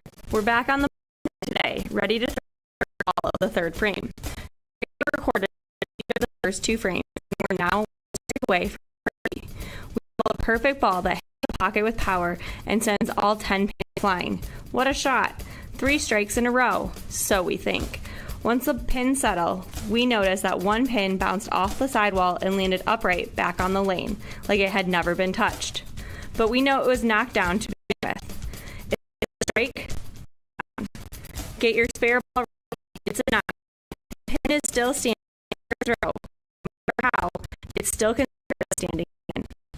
Page, now more than ever, we need officials. If you're interested, please go to the MHSAA website now to register. Bear Lake, located about halfway between Ludington and Traverse City on US 31, has an enrollment of 88. This year, the boys basketball team there now has 2 1,000 career point scorers. That's nearly 2.5% of the high school population there going over that magical mark. And the 2 who did it are twins. Grady and Miles Harless have the Lakers off to a 13-4 start this year. Grady went over 1,000 career points last year during his junior season. Brother Miles joined him this year as he went over 1,000 with a dunk in a game against Mesig. The brothers have Bear Lake tied atop the West Michigan D League with Baldwin as they both sport 7-1 conference records. The league title may come down to the last game of the season. Bear Lake travels to Baldwin. A win there may give the Lakers their first conference championship since 2018. After that, district play starts on February 23rd, when the Harless twins will try and lead Bear Lake to the school's first district title since 2008. And for more on the season Bear Lake is having, check out Tom Spencer's article on the Harless twins over at MHSAA.com. You've been listening to This Week in High School Sports, powered by Michigan Student Aid, a production of the MHSAA Network. Thanks for joining us. I'm John Ross, and we'll be back next week.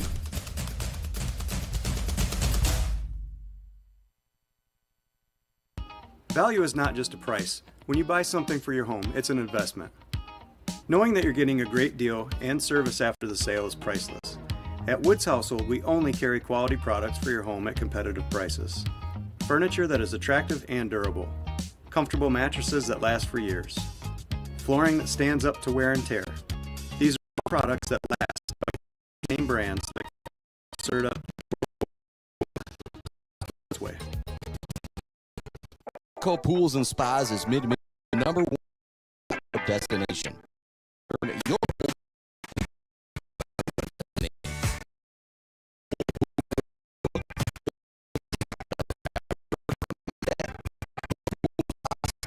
Stop at the showroom on Remus Road to check out their beautiful selection of hot tubs and learn how you can build the pool of your dreams.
Welcome back to it. Our Gates Adrenaline report. Is our halftime. As they have a and, you know, a little bit of Midland Dow, a little bit of not quite the game that you see Jason Ball they do, but still have to get ready. Charger boys with this game. 13-2. The other quarter was Dow with the lead, connected on 3-pointers in the first quarter. They don't connect on any 3-pointers in the second quarter. The other boys do a better job of closing out. They get offense going 36-35 Dow with the lightest of lead as we head to half. Our first any indication, I think this one's going to be close all the way through. And enough, the score of our game was the Olier girls beating Midland 36-35. That's our halftime score here, except things are flipped around a bit. Say just a few weeks away from the boys' MHSAA playoffs starting.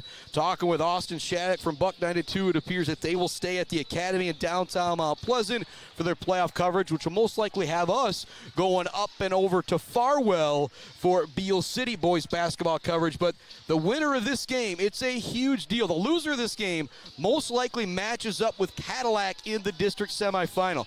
The winner of this game plays the winner of Midland High and Bay City Central. And while the Olier boys did play a really close game at Midland High earlier this year, your favorites going into the Cadillac, that more of a toss by Jason Bubba.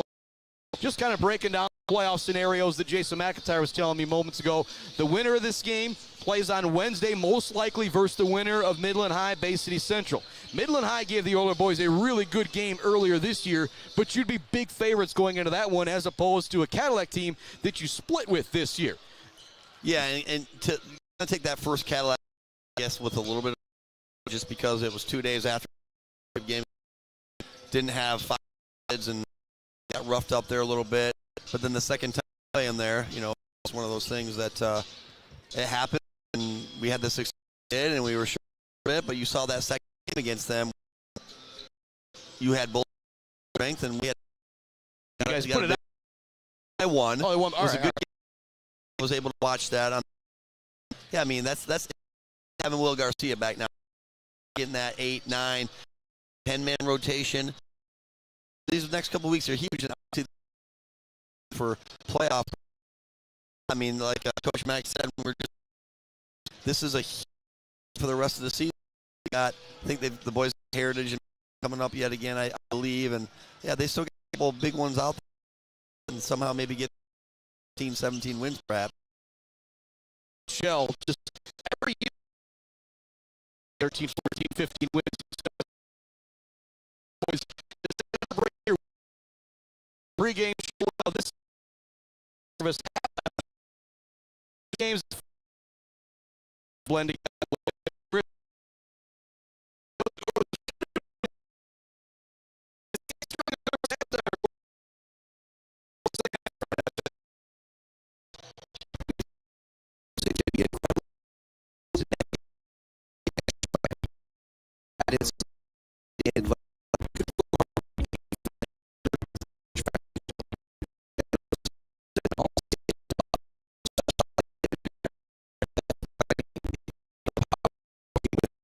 Dedicated to your success.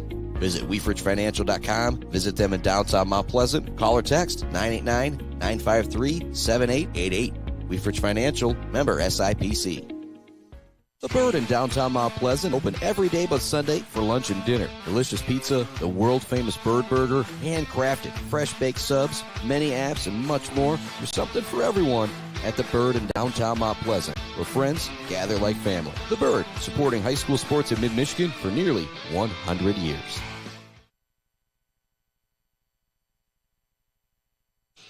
Welcome back inside our Barberry Law Studios, built by Konwinski Construction. 36-35, Midland Dow leads it as we get ready to start the second half. But momentum right now, wearing the blue and gold. Leader 3 from Zay end the first half to close one. Bubba, to victory, 2 keys to victory in the second half for the Oiler boys. Well, my 3 keys are very, very simple. Control the basketball on offense, right? Make them break down on defense, get some easy kick out, some swings, some three-point shots, attack the rim. Defensively, you have to get back in conversion in transition defense. You got to front the post. You got to make the supporting casts for the other team beat you. You can't let Diegler, you can't let these other guys who came out hot beat you, and then you got to make more free throws than they do in the second half. 5 first-quarter threes from Midland Dow. 0 second-quarter threes from Midland Dow. That is my key. Do not allow Dow to shoot it from long range, and seems like that's what they want to do, very similar to the Midland Dow girls. Deagle has it. They quickly get it down low. Great play design right there. Shot no good, but Franklin comes up with the offensive board. Braylon French doing everything he can to stay straight up, but the layup is good from Charlie Franklin. Crazier all the way to the other end. He lays it in. I'm sleeping. Crazier is starting to turn this into one heck of a performance. The junior has 17 points, Bubba. Nice. Here's a steal from Nate Davis. First pass trap Mount Pleasant's coming out, and Dow has no idea. Way up ahead it goes to Zay Rodriguez on the pass. Takes it into the lane, kicks it out to Braylon French. This would be huge. It's good for the junior. French with his first points of the game, and the Oilers have their first lead of the game, 40-38. 7:10 left to go in the third quarter. Spirited halftime speech by Coach Shell, I think. Ball goes in the corner to Hodges, kicks it back up to Deagle. 40-38, the Oiler boys with the lead. You just feel just a different feeling in this gym as Deagle forces up the 3, and he'll draw the foul on Will Garcia. Woo! But if you're Mount Pleasant, you're getting them to take that shot. Again, there was a foul called. He's going to get his free throws. But if you're making them start to rush a little bit and get that shot, I think Coach Shell, other than the foul, would be pretty happy with that possession by Dow. Yeah, and we'll see if Deagle's able to connect on these free throws here as well. First one rattles home, and that's the thing that I'll kind of remember about this night. Lexi Borodachuk going to the free throw line, a 1-point game.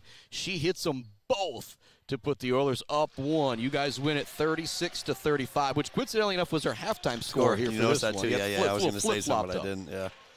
Deagle connects on his first 2.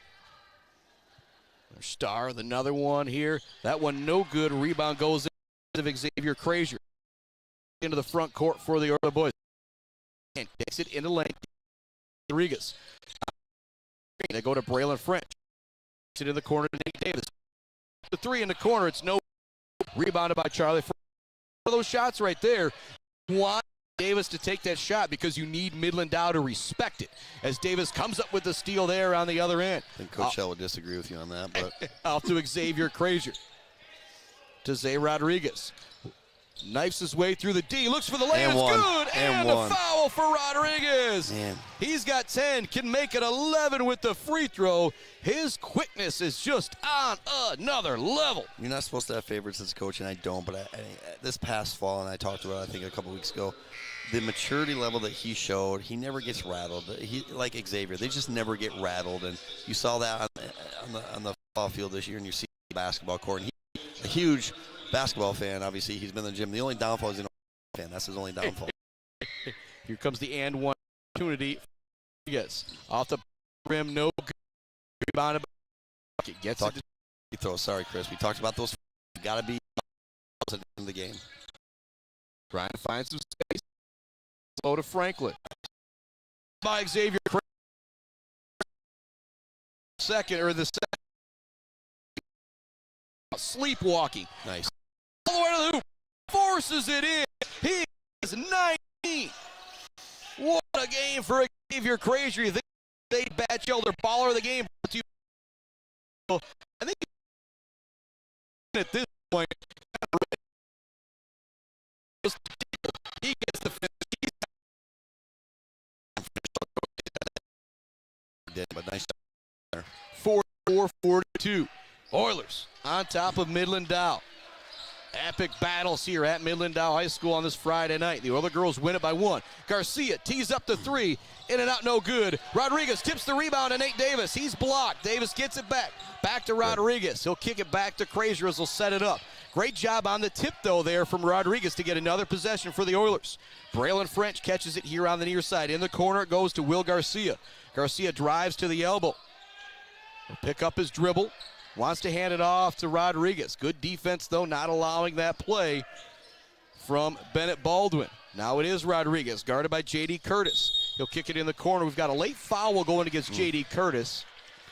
The great thing about that play is you saw Nathan Davis took that ill-advised three, right? But he kept that ball alive in that possession and allowed Mount Pleasant to work another 30 seconds off the clock to get a foul on Dow. Now you can reset your offense and make them work. Being up 2 now you don't have to rush anything. It's only 2 points, but now you get the ball, kind of be as methodical as you need to. Start slowing the pace down a little bit to get it into your kind of wheelhouse. 4:51. Long inbounds. Garcia squares up. Thought about the three on the deck. Take this. Franklin is good. Zayers with 12 points. 8 in the second quarter. A foul going against Curry. 4 foul. Dylan House. Here. We're going to keep it right here. Here at 6:42, 4:34 left to go in the third quarter. The Olier boys have come out just much more aggressive here in this third quarter. Actually, reminds me of how Midland Dow came out in the first quarter against Mount Pleasant. Just a whole lot of confidence. And they were kind of bombing threes. Mount Pleasant not necessarily doing that, taking it to the rack. But Mount Pleasant already has 5 field goals in this third quarter. You liken this to like a heavy boxing match. To the first couple rounds, Midland Dow won, Mount Pleasant won. The next couple rounds, they're up in the now, if you will. You know, you those countering really, really well. No idea, but it's the boxing. You get it. I mean, it's just out at round 9. Title fight. Things are round 8, maybe. To get intense. This is a chance between these two. Really picking up the pressure on even a couple, 3 or 4 do that kind of catch that off guard. Garcia and Rodriguez kind of combined for the steal. Looking to finish again is Krazier. That one's no good in the lane. Battles for the offensive rebound. Great job by Charlie Franklin coming up with a basketball for Midland Dow. He also shows his versatility as he brings it to the front court. Wide open in the corners. Bennett Baldwin. Nope. It's good for Baldwin.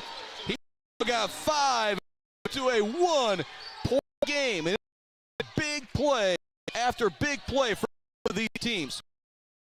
It's knocked away from behind. Away with it. Big he does get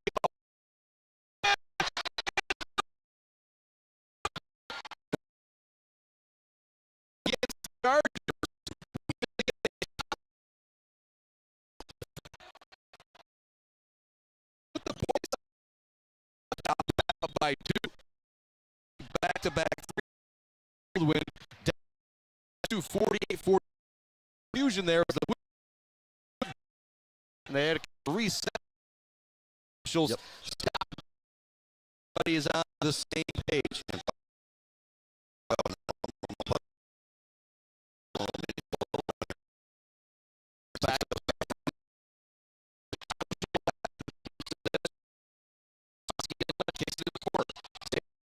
Fakes the sharp Hutchins in and out, no good. There for the rebound is Krazier and a putback.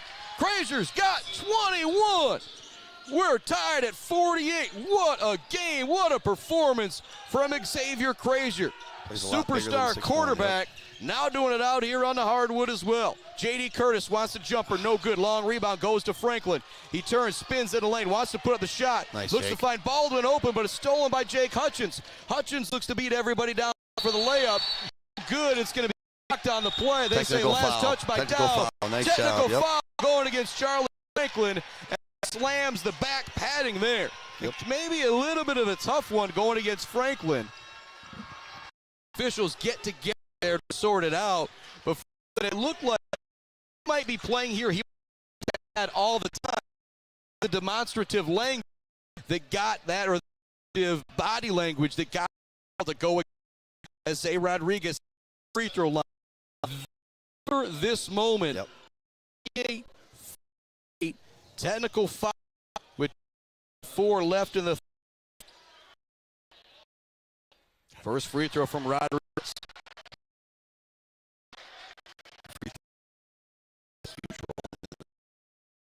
all the way. Just got on our first team. We knocked out, put our team up.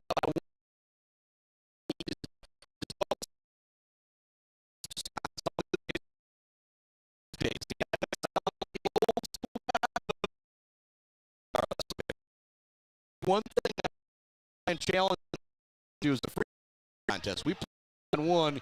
Crazier's break leg, break ankle there pretty quick. Shoot some free throws. I might be able to hang for a little bit. Aforementioned Crazier the half-court line. He's got a screen from Tyler Shell. Franklin now on the switch. Looks to shake and bake. Into lane. Pulls it up. No good. Gets it back. Almost rolls in for the and one. And that's 4. But Crazier's heading back to the line, and now 4 fouls on Franklin. You also have 4 fouls on Dylan Hodges. So that size advantage from Midland Dow is going to be wiped out here for the next little bit. And now Mount Pleasant might have the kind of be the favorite inside now with Lang, Davis, and so on and so forth.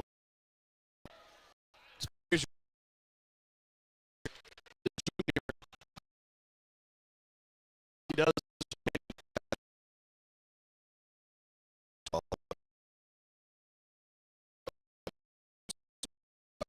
20 for Crazier. 1. 51. 8. 5 left in the floor. All over the ball handler. Against him. So you can see if that's 3 or 4 against Crazier. Third. It'll be the 3rd foul against Crazier. Love the aggressiveness, but in that situation, just keep it in front of you. You need to be on the court if you're number 10 for Mount Pleasant. Inbounding the ball is going to be J.D. Curtis. Drops it in the backcourt to Deagle. Deagle gets it to Franklin in the middle. We got a charging call going against Franklin. That could be his 5th foul. Yes, it is. Maybe a little bit of an acting job out there from Mount Pleasant, but they were in position. They hit the deck. Easy foul call for the official. That is 5 on Franklin. Let's see what we got here. Yes. And Franklin's not coming out of the game yet. Waiting to see. Say he's down on the other end talking to the official. Hey, and they're going to keep going right now. 5 fouls out there. Waiting to see something change. But maybe it's 4 right now on the scoreboard. They've even got it up there. But 10 and 5 fouls. The technical counts as 1. What do you have? Well, I don't write them down, but it says up there. He's got 5. It is. 48 Oilers with the lead. The basketball, dribble it towards the top. Him looks it out. Hodges. He's in a double fingers.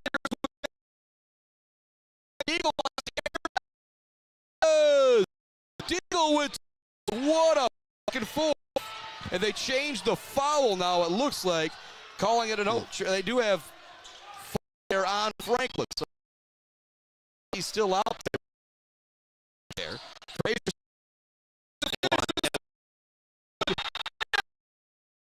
Hold on. They might change. Officials got together.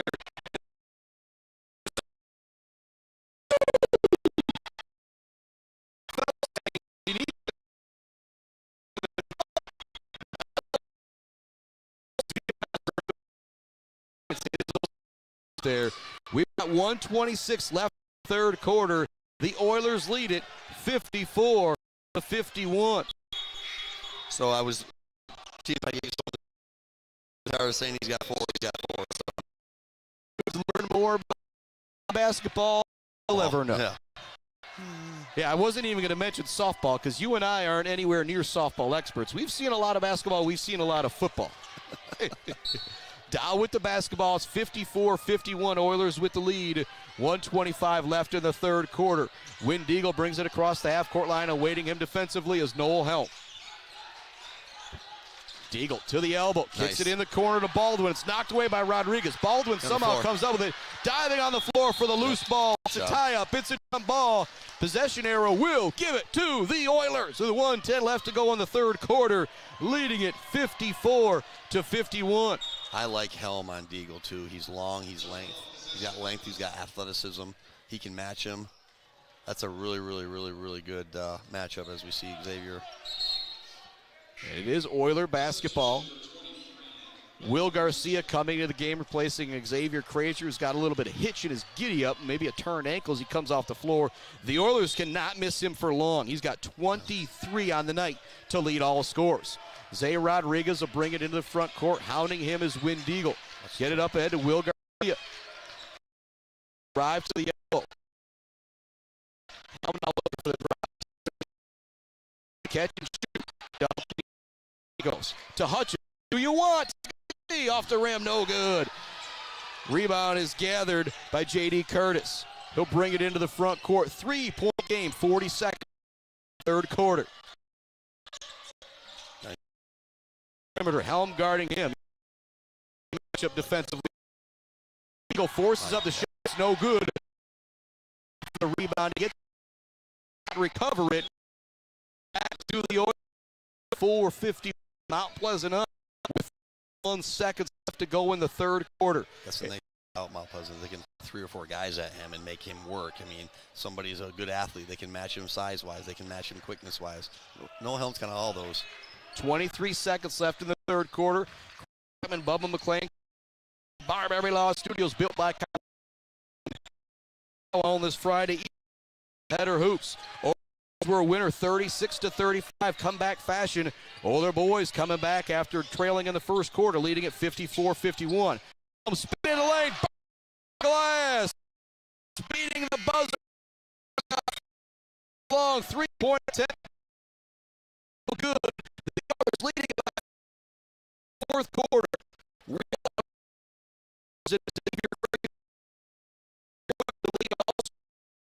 The fourth quarter.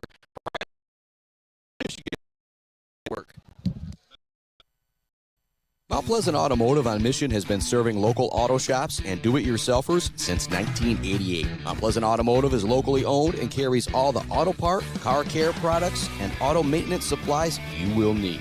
Visit them online at mtpleasantautomotive.com. Mount Pleasant Automotive, caring for our cars and our local student athletes. Construction offers a full construction service on small and large a leader in our community. Kedwinsky Construction on Gover Parkway, Mount Pleasant. Let's head back to the action on the Mid-Michigan Sports Network. Start of the fourth quarter, 56-51, the Oilers lead. It was 23-14 Dow at the end of one.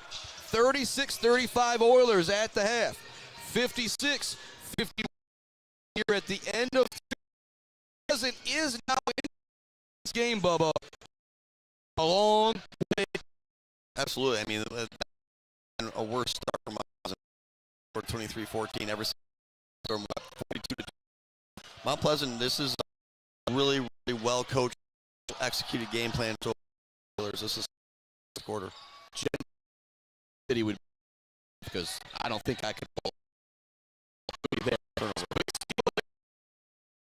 The Oilers, for Mount Pleasant. Spins, drops it. Nate Davis out of Hutchins. Hutchins cross goes to Helm. Helm's very aggressive. It's no good for Helm. 92 for the basket. When you got a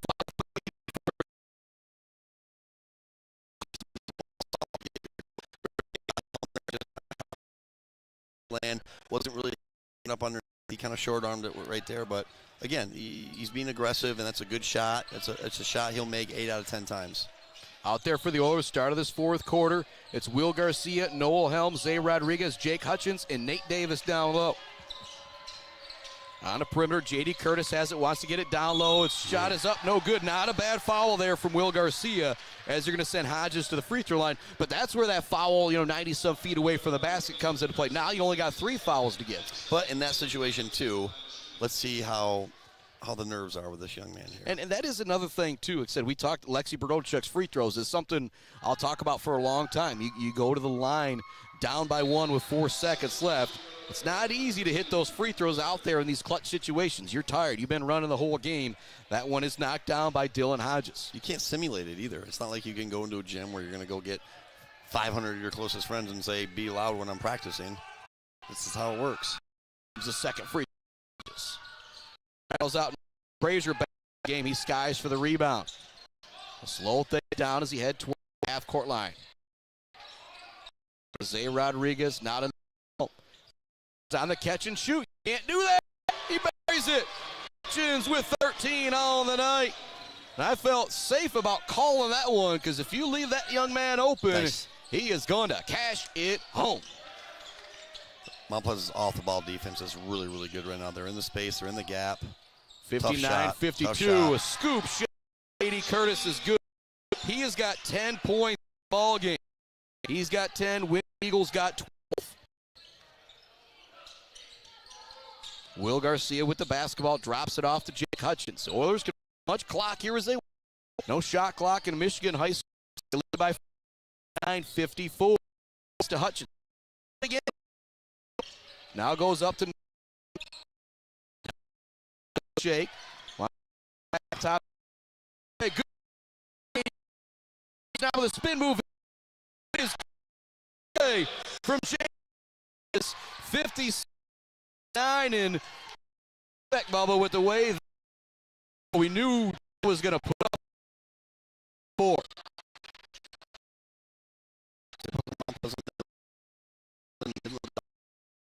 Just down 3 or 4 possessions. Zay Rodriguez with it on the perimeter, guarding him, J.D. Curtis. Now they go to Will Garcia. Guarding him is Hodges. Garcia drives by him, looks for the runner in the lane. It's no good. Takes it away from the rebounder. Goes to Xavier Frazier. He'll dribble it back top. There from Garcia.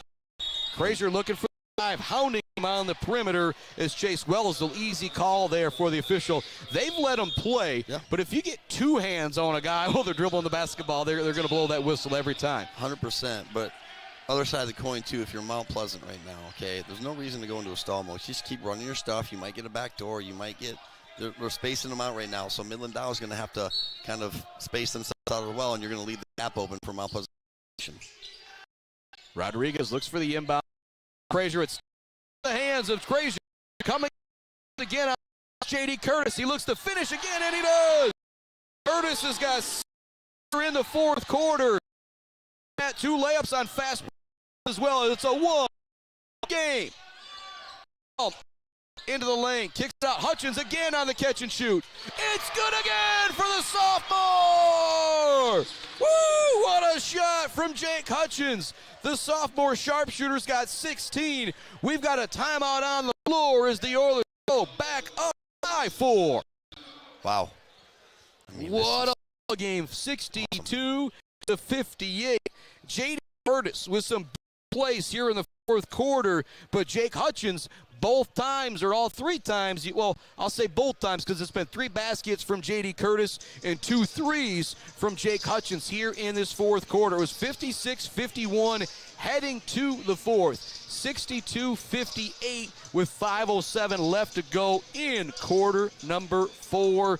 Much love going out to friends, the Maryland Chapman Memorial Fund, GNS Mechanical, Hanging by a Thread, Pure Plumbing, All Seasons Fireworks, WW Construction, Mallett Construction, Brad Mallett Well Drilling, Woods Household Appliance, Weefrich Financial, Clark Modular Homes, The Bird All-American Grill, Bill's Custom Fab, Gates Drilling and Service, and Barberry Law. This is why high school sports is the best. It really is. Because of all those great sponsors, I agree. Well, of course. No, you can't do what you do without these great local area businesses. I love it. I think it's fantastic what you've done. I think it's great that you've gotten off this first couple of years so well, and the people who believe in you. I think it's fantastic. And the one thing holding me back right now, Midland Dow's Ethernet connection. I'll make that joke. Yeah. But again, that's something. First world problems, not having a great internet. Things are going to continue to get better here in the area. And so 5-10 years, I don't even think I'll be thinking about kilobytes per second, hopefully, is the plan. 5:07 left to go, 4th quarter. 62-58 Oilers in front. I mean, game in so long. There's nothing like this on a ball bat. It just doesn't matter here. I don't think any high school football and college. I think what comes to it is headers on the Friday. It's the regional basketball thing that I love that people think about might not get overlooked is Saturdays for baseball, softball for the districts. When you got 3-4 games going on in a day, and if baseball, softball's in the same place, you got a whole lot going on. Looking for the drive shot, no good. Blocked down low, great defense. I think that was Frazier coming up with the block of Deagle, who's down hurt on the other end. If the Oilers hurry, they can have a 4-on-5. Garcia to Hutchins, or pardon me, to Helm. Helm into the lane, layup good off the glass. What a play from Noel Helm. He's got 6. Deagle racing to the front court. That must be a 6-point game for the Oilers, 64-58. They want to get it down low. They lose it. Helm throws it off of the defender. Somehow saving it, though, is Hodges. Athletic play after athletic play there. Here's a steal. Frazier into the front court. Look at everybody down floor. It's a smart decision and drops it to save. Absolutely. Now Hutchins basketball through the fourth quarter. That might be Franklin as well. Got 4 on Hodges, 4 on Franklin, the 2 big guys for Midland Dow. Nope, that's actually not going to be called on either of them. But Xavier Frazier will head to the free throw line. Seen a lot of good things. Mount Pleasant's like really grown into a really, really good basketball team tonight with some of the things that they've had to overcome that first quarter. First free throw, no good. And he had some great ball players last day and some crew. And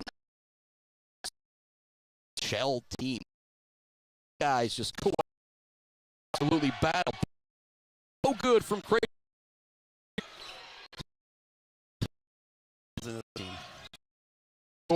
They get the front. Hutchins guarding. Doesn't give it up. Up. Good to go. There from Charlie. He has got a 4-point. Noel it into the front court for the Oilers.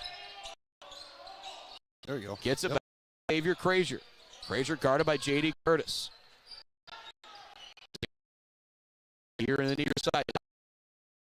Gets a shot straight up down. Just a little bit Xavier did on that. Into the front court. Curtis with it. Look to get it down low to Hodges. Frazier gets the steal right back as he tips it away. And Hodges might be called for the foul in the backcourt. And if that is Hodges' 5th foul, that's going to be a tough one going against him. And it's an obvious call, but that's the if you're Hodges, you're like, man, that's my 5th foul. Yep. That one, as he heads out of the ball game. Still waiting him to see the 10, and yep, that is actually that might have actually been a couple out for another day. We now do have somebody coming out on the court in the tie. Might be the athletic director here at Midland Dow. Waiting to see exactly what the situation is. It's Oiler basketball. Get it into Xavier Frazier. 3:13 left to go. Frazier into the front court with the dribble. The Oilers, again, they're at that spot in the game where there's a little too much time left to take the air out of the basketball, but you do want to be very patient and don't take anything rushed. Short. As I say that, Hutchins shoots the 3. Rodriguez comes in. The layup. It's the heads-up play. Tries to get the layup and the shot, or the rebound and the layup all in one motion, pardon me, and it's going to draw the foul. And what's big about that, Rodriguez just comes in and gets the rebound, takes the bump. Him trying to get the rebound and finish there is such a big deal as it sends to the senior to the free throw line. He's 1 of 2 from the charity stripe this evening. Even as a 5'9" guard, the ball goes up, he's going to crash the boards. I mean, that's just to be 5'9" and be able to touch the rim like he probably could. That'd be pretty sweet. First one, no good, though. Oilers are 0 for 3 from the free throw line here in the fourth quarter. Rodriguez looks to count, and it's no good off the back of the rim. Helm battles for the rebound. It goes into the Hutchins. Rodriguez skip pass in the corner. Garcia the Frazier. Great patience there from the Oilers. Layup no good. Blocking foul. Head to the free throw line. Frazier may be out there by the official as an Oiler. I will take it. I like making calls too, Chris. 6:40 left in the fourth quarter. This is also the foul on Win. Timeout. Well, but he's got 12 points in this game. He leads all scorers for Dow. Averages a few more points than that per game. But, boy, if they miss him, the ball handling is where they will really miss him. Timeout on the floor. Thanks to more of our great sponsors. Bryce Up to Graph, Joe Wentworth, Pradium Realty, Robin Stressman and Associates, sponsor of Closing the Deal. Somebody's going to have to close the deal out here in this one. Also loved him up. Pleasant Automotive. ENS Graphics, Mumford Oil and Gas Supply, Weber Brothers Sawmill, Konwinski Construction, Blocko Pools and Spas, J&J Auto, Mount Pleasant Public Schools, Martinez Lawn Care, Bogwa Banga and Bradley, Powell Frame and Collision, Dick Sova Auto Sales, and the crew at Brickner Bunker Farm Bureau Insurance, Block Electric, The Diner, WW Construction. I think I got a diner cinnamon roll planned for tomorrow morning. Sounds delightful, actually. And they cut it in half and they grill it. Ooh. It is The Diner? The Diner. If you've never had the cinnamon roll from the Diner, go check it out. Actually, I'll make the joke, tell them so. Don't tell Kara I sent you in, because she probably give me a lot of guff. But people came in for rolls tomorrow. 64-60 the score. There's 2:47 left to go in the fourth quarter. The other boys trail 9 at the end of 1. They haven't dominated since then, but they've been in control since then. One of the big reasons, the free throw line, Xavier 23 on the Jim Falls first free throw. Rim no good. Over quarter. Free throws. Officials Gotta be together now. I think the officials saw something chippy, and they're getting together, making sure everybody with the situation. They're checking out Xavier Frazier now. Again, stopping the play here. Check it out, Xavier Frazier. What's going on? Waiting to see the situation. The one under a little bit of blood out of jersey, as he does head trainer will. We're going to put a spray on his there. That's one of those situations where if you're clear, it's like, my blood outside of my shirt. However, credit to the officials. These are the things that often go overlooked. Exactly. But worst scenario is something way beyond basketball when it comes to blood transfusion and different things like that. Let's be real right now. 2:47 left in the fourth quarter. He's got a scratch on his right arm, it looks like. So, yeah, you're absolutely right, Chris. Safety is the key. Yep. And again, it's one of those, they're like, wait, hang on, why are they stopped? Oh, triple thumbs up to the officials out there. And again, I always talk about best seat in the house, brought to you by Woodlands. If it's not like with the MHSA, for the officials, have Frazier go to the line here. He still has one remaining. It looks like Brady come in to shoot the free throw. And the old NBA got the thing where they can pick. I don't know the scenario here. High school who has an injury, so a little bit different. I'll take Brilliant, though, at the free throw line right now. Absolutely, we'll take him at the free throw line. French at the line. He's got 3 points as he connected on a triple in the third quarter. Just one free throw coming here as he's shooting for Xavier Frazier. But Frazier with 23 on the night. He's your leading scorer. He's now out of the ball game for the time being. Huge shot from French as he comes in cold off the bench to knock that down to put the Oilers up 5 with 2:43 left to go in the fourth quarter. Windeagle with the basketball. Hands it off. Kick it here to the near side to J.D. Curtis. He's got 14.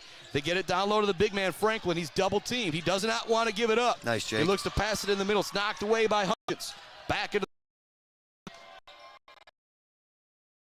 the Eagle gets it. Timeout. Coming from to see exactly what.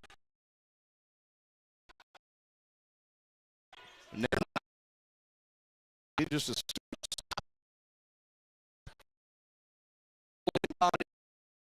Midland Dow bench. Eagle will go to make sure the order still here in the situation. Left fourth quarter.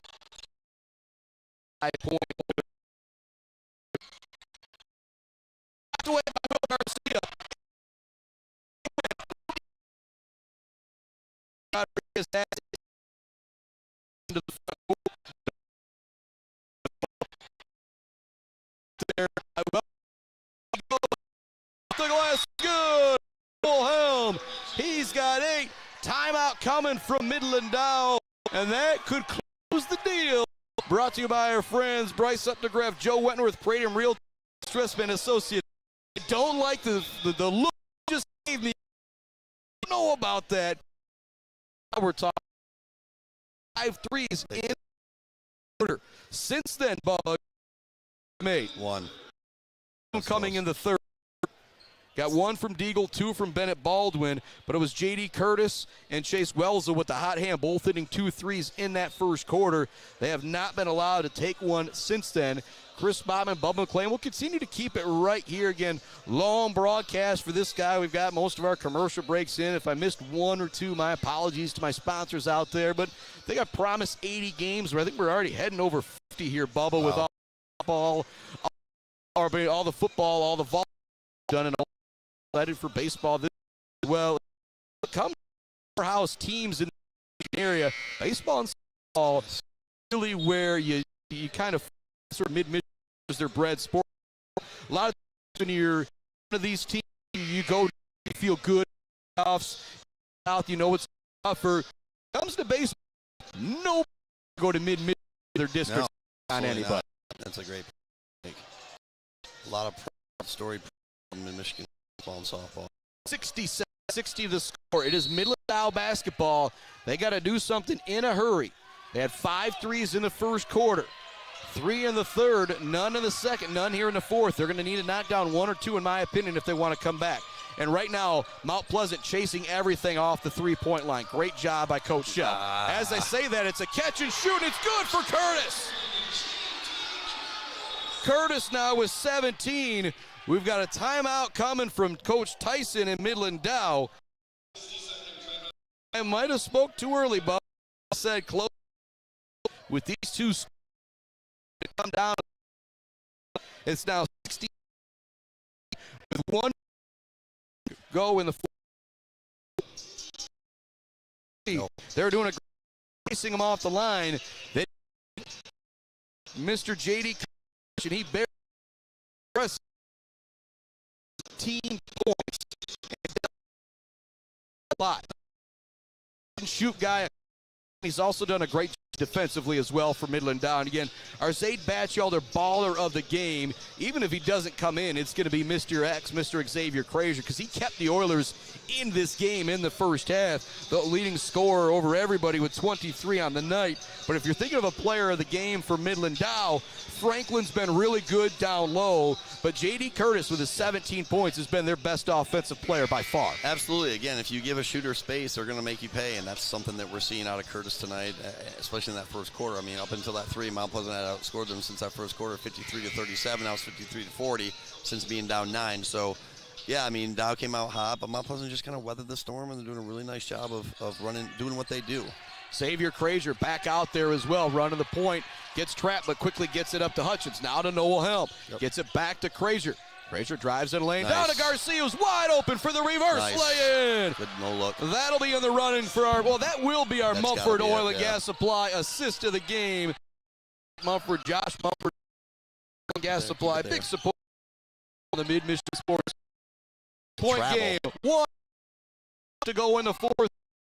Eagle wants the half-court 3. No good. Rebound. Guess who? Your Frazier. He gets goes. Will win it. Close the deal out for the Oilers.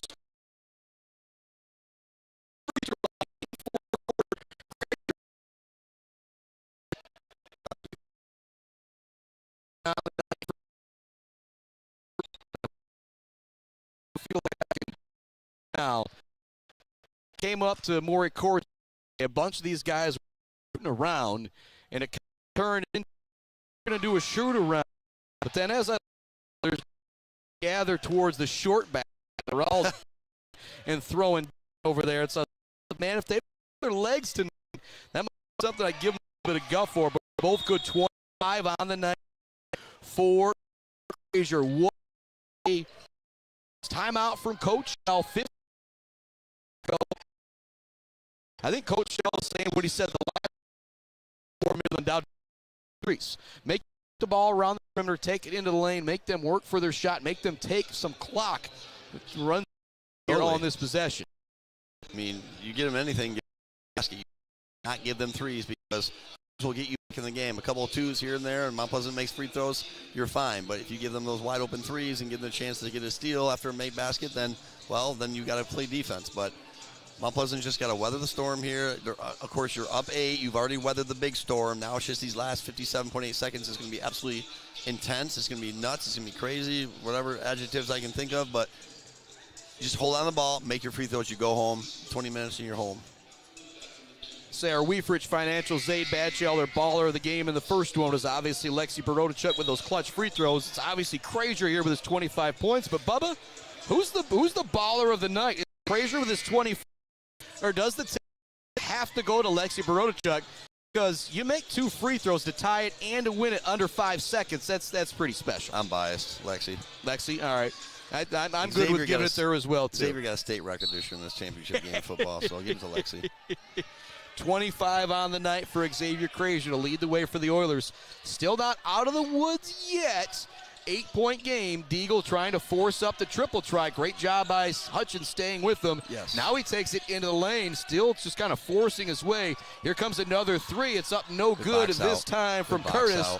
Clearing the rebound is Noel Helm. 40 seconds left to go. We'll see if Midland Dow wants to foul here. Just tries to trap in the backcourt. Knifing through the foul was Xavier Krazier. Passed down low, a little too hot to handle for Hutchins. And Hutchins kind of give him the look of like, dude, why don't you just lay it there? 71-63, 32 seconds left to go. The Oilers, to hang on defensively, are going to get a big win versus Midland Dow. We talked about it. This could lock up the #1 seed in district play. If you win the games you're supposed to win the rest of the way through. Drive in a lane. Up no good. Noel Helm. Another foul coming from to kick it to Hutchins in the way. Helm comes up with the. We do have a whistle. Their basketball. 15.5 seconds to go. That foul against fighting out there the whole game. Credit Midland Dow. They have absolutely battled in this one, but that first quarter where they were shooting it very well, they needed to have one quarter like that. They hit 3 threes in the quarter, get a whole lot of other since then. They scored 23 in the second, 15 in the was the Oiler off woke up. Well, their defense really woke up too. I think that first quarter they easy buckets and caught Midland side a lot of times, and they gap and they were able to get to the paint, and they made a couple of nice assists for 3-pointers. So yeah, this is a huge win for Mount Pleasant. Absolutely huge win. One thing I guess I point out too, kind of forgot about, James Anderson. Not tonight for Midland Dow. 2 starters missed the Chargers. The Oilers win it 72-63, a 9-point victory for the Oilers. We're going to take a quick break. When we come back, we'll go on this evening. 63-72, the Oilers a winner here on the Mid-Michigan Sports Network. Big shout out to Bob Lane, taking some time to. Big shout out to Jason Mack, taking some time to. We're going to put a coverage for this on the Mid-Michigan Network. Weber Brothers Sawmill business. Weber Brothers Sawmill by logs all over northern Michigan with national lumber certification. You can professional marketing and cruising through the Weber Brothers Sawmill is a proud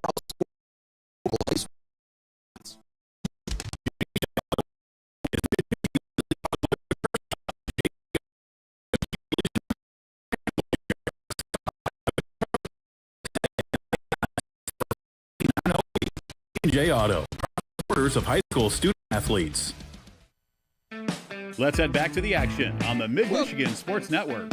Welcome back to that action on this Mid-Michigan Sports Network. 72-63 the final. Our Zaid Batchelder baller of the game, Mr. Xavier Krazier. But we're giving the tip of the cap and the baller of the night to Miss Lexi Barodachuk. To the free throw line.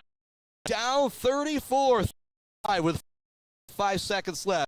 And made got own coach calling a timeout. Actually, I think that shows the confidence Josh French has in her. He ain't worried about calling that timeout there. Wanted to make sure things were set up defensively. So she will get the tip of the cap.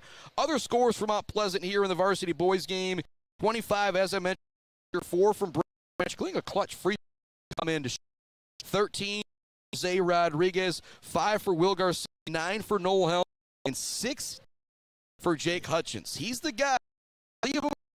is going to make you 4 threes on the night, but the man of the evening was Mr. Xavier Frazier. Totally. I mean, just from the get-go, we kind of got off to a rough start, being down 9, but he was able to kind of put the team on his back there for a little bit and kind of was aggressive getting to the basket. And, yeah, you have to give him a lot of credit. Got banged up a little bit tonight, too, but that's a huge win for Mount Pleasant. It was an 18-point turnaround. Down 9 after the first quarter, you win by 9. So that tells you a lot about this team, the maturity of this team, the maturation, the growth. They are really kind of hitting the stride at the right time. A couple big ones coming up yet. We'll have the crossover. You got Heritage again. You got Saginaw High, I think, again at some point. So there's going to be some stiff tests for Mount Pleasant. But again, as far as the seeding goes with the NPR, this was a huge statement win, huge position type game for Mount Pleasant to be able to get that #1 seed for the districts here, which I believe are in Cadillac this year. So never an easy place to play, but it's nice to earn your opportunity. And the Oilers sweep. The girls got the W. The W and the boys. Chris Bachman signing off along with Bubba McLean here. We'll be back with you. More high school hoops next week. This weekend, I'll post that update of what's going down with all of our teams once again. But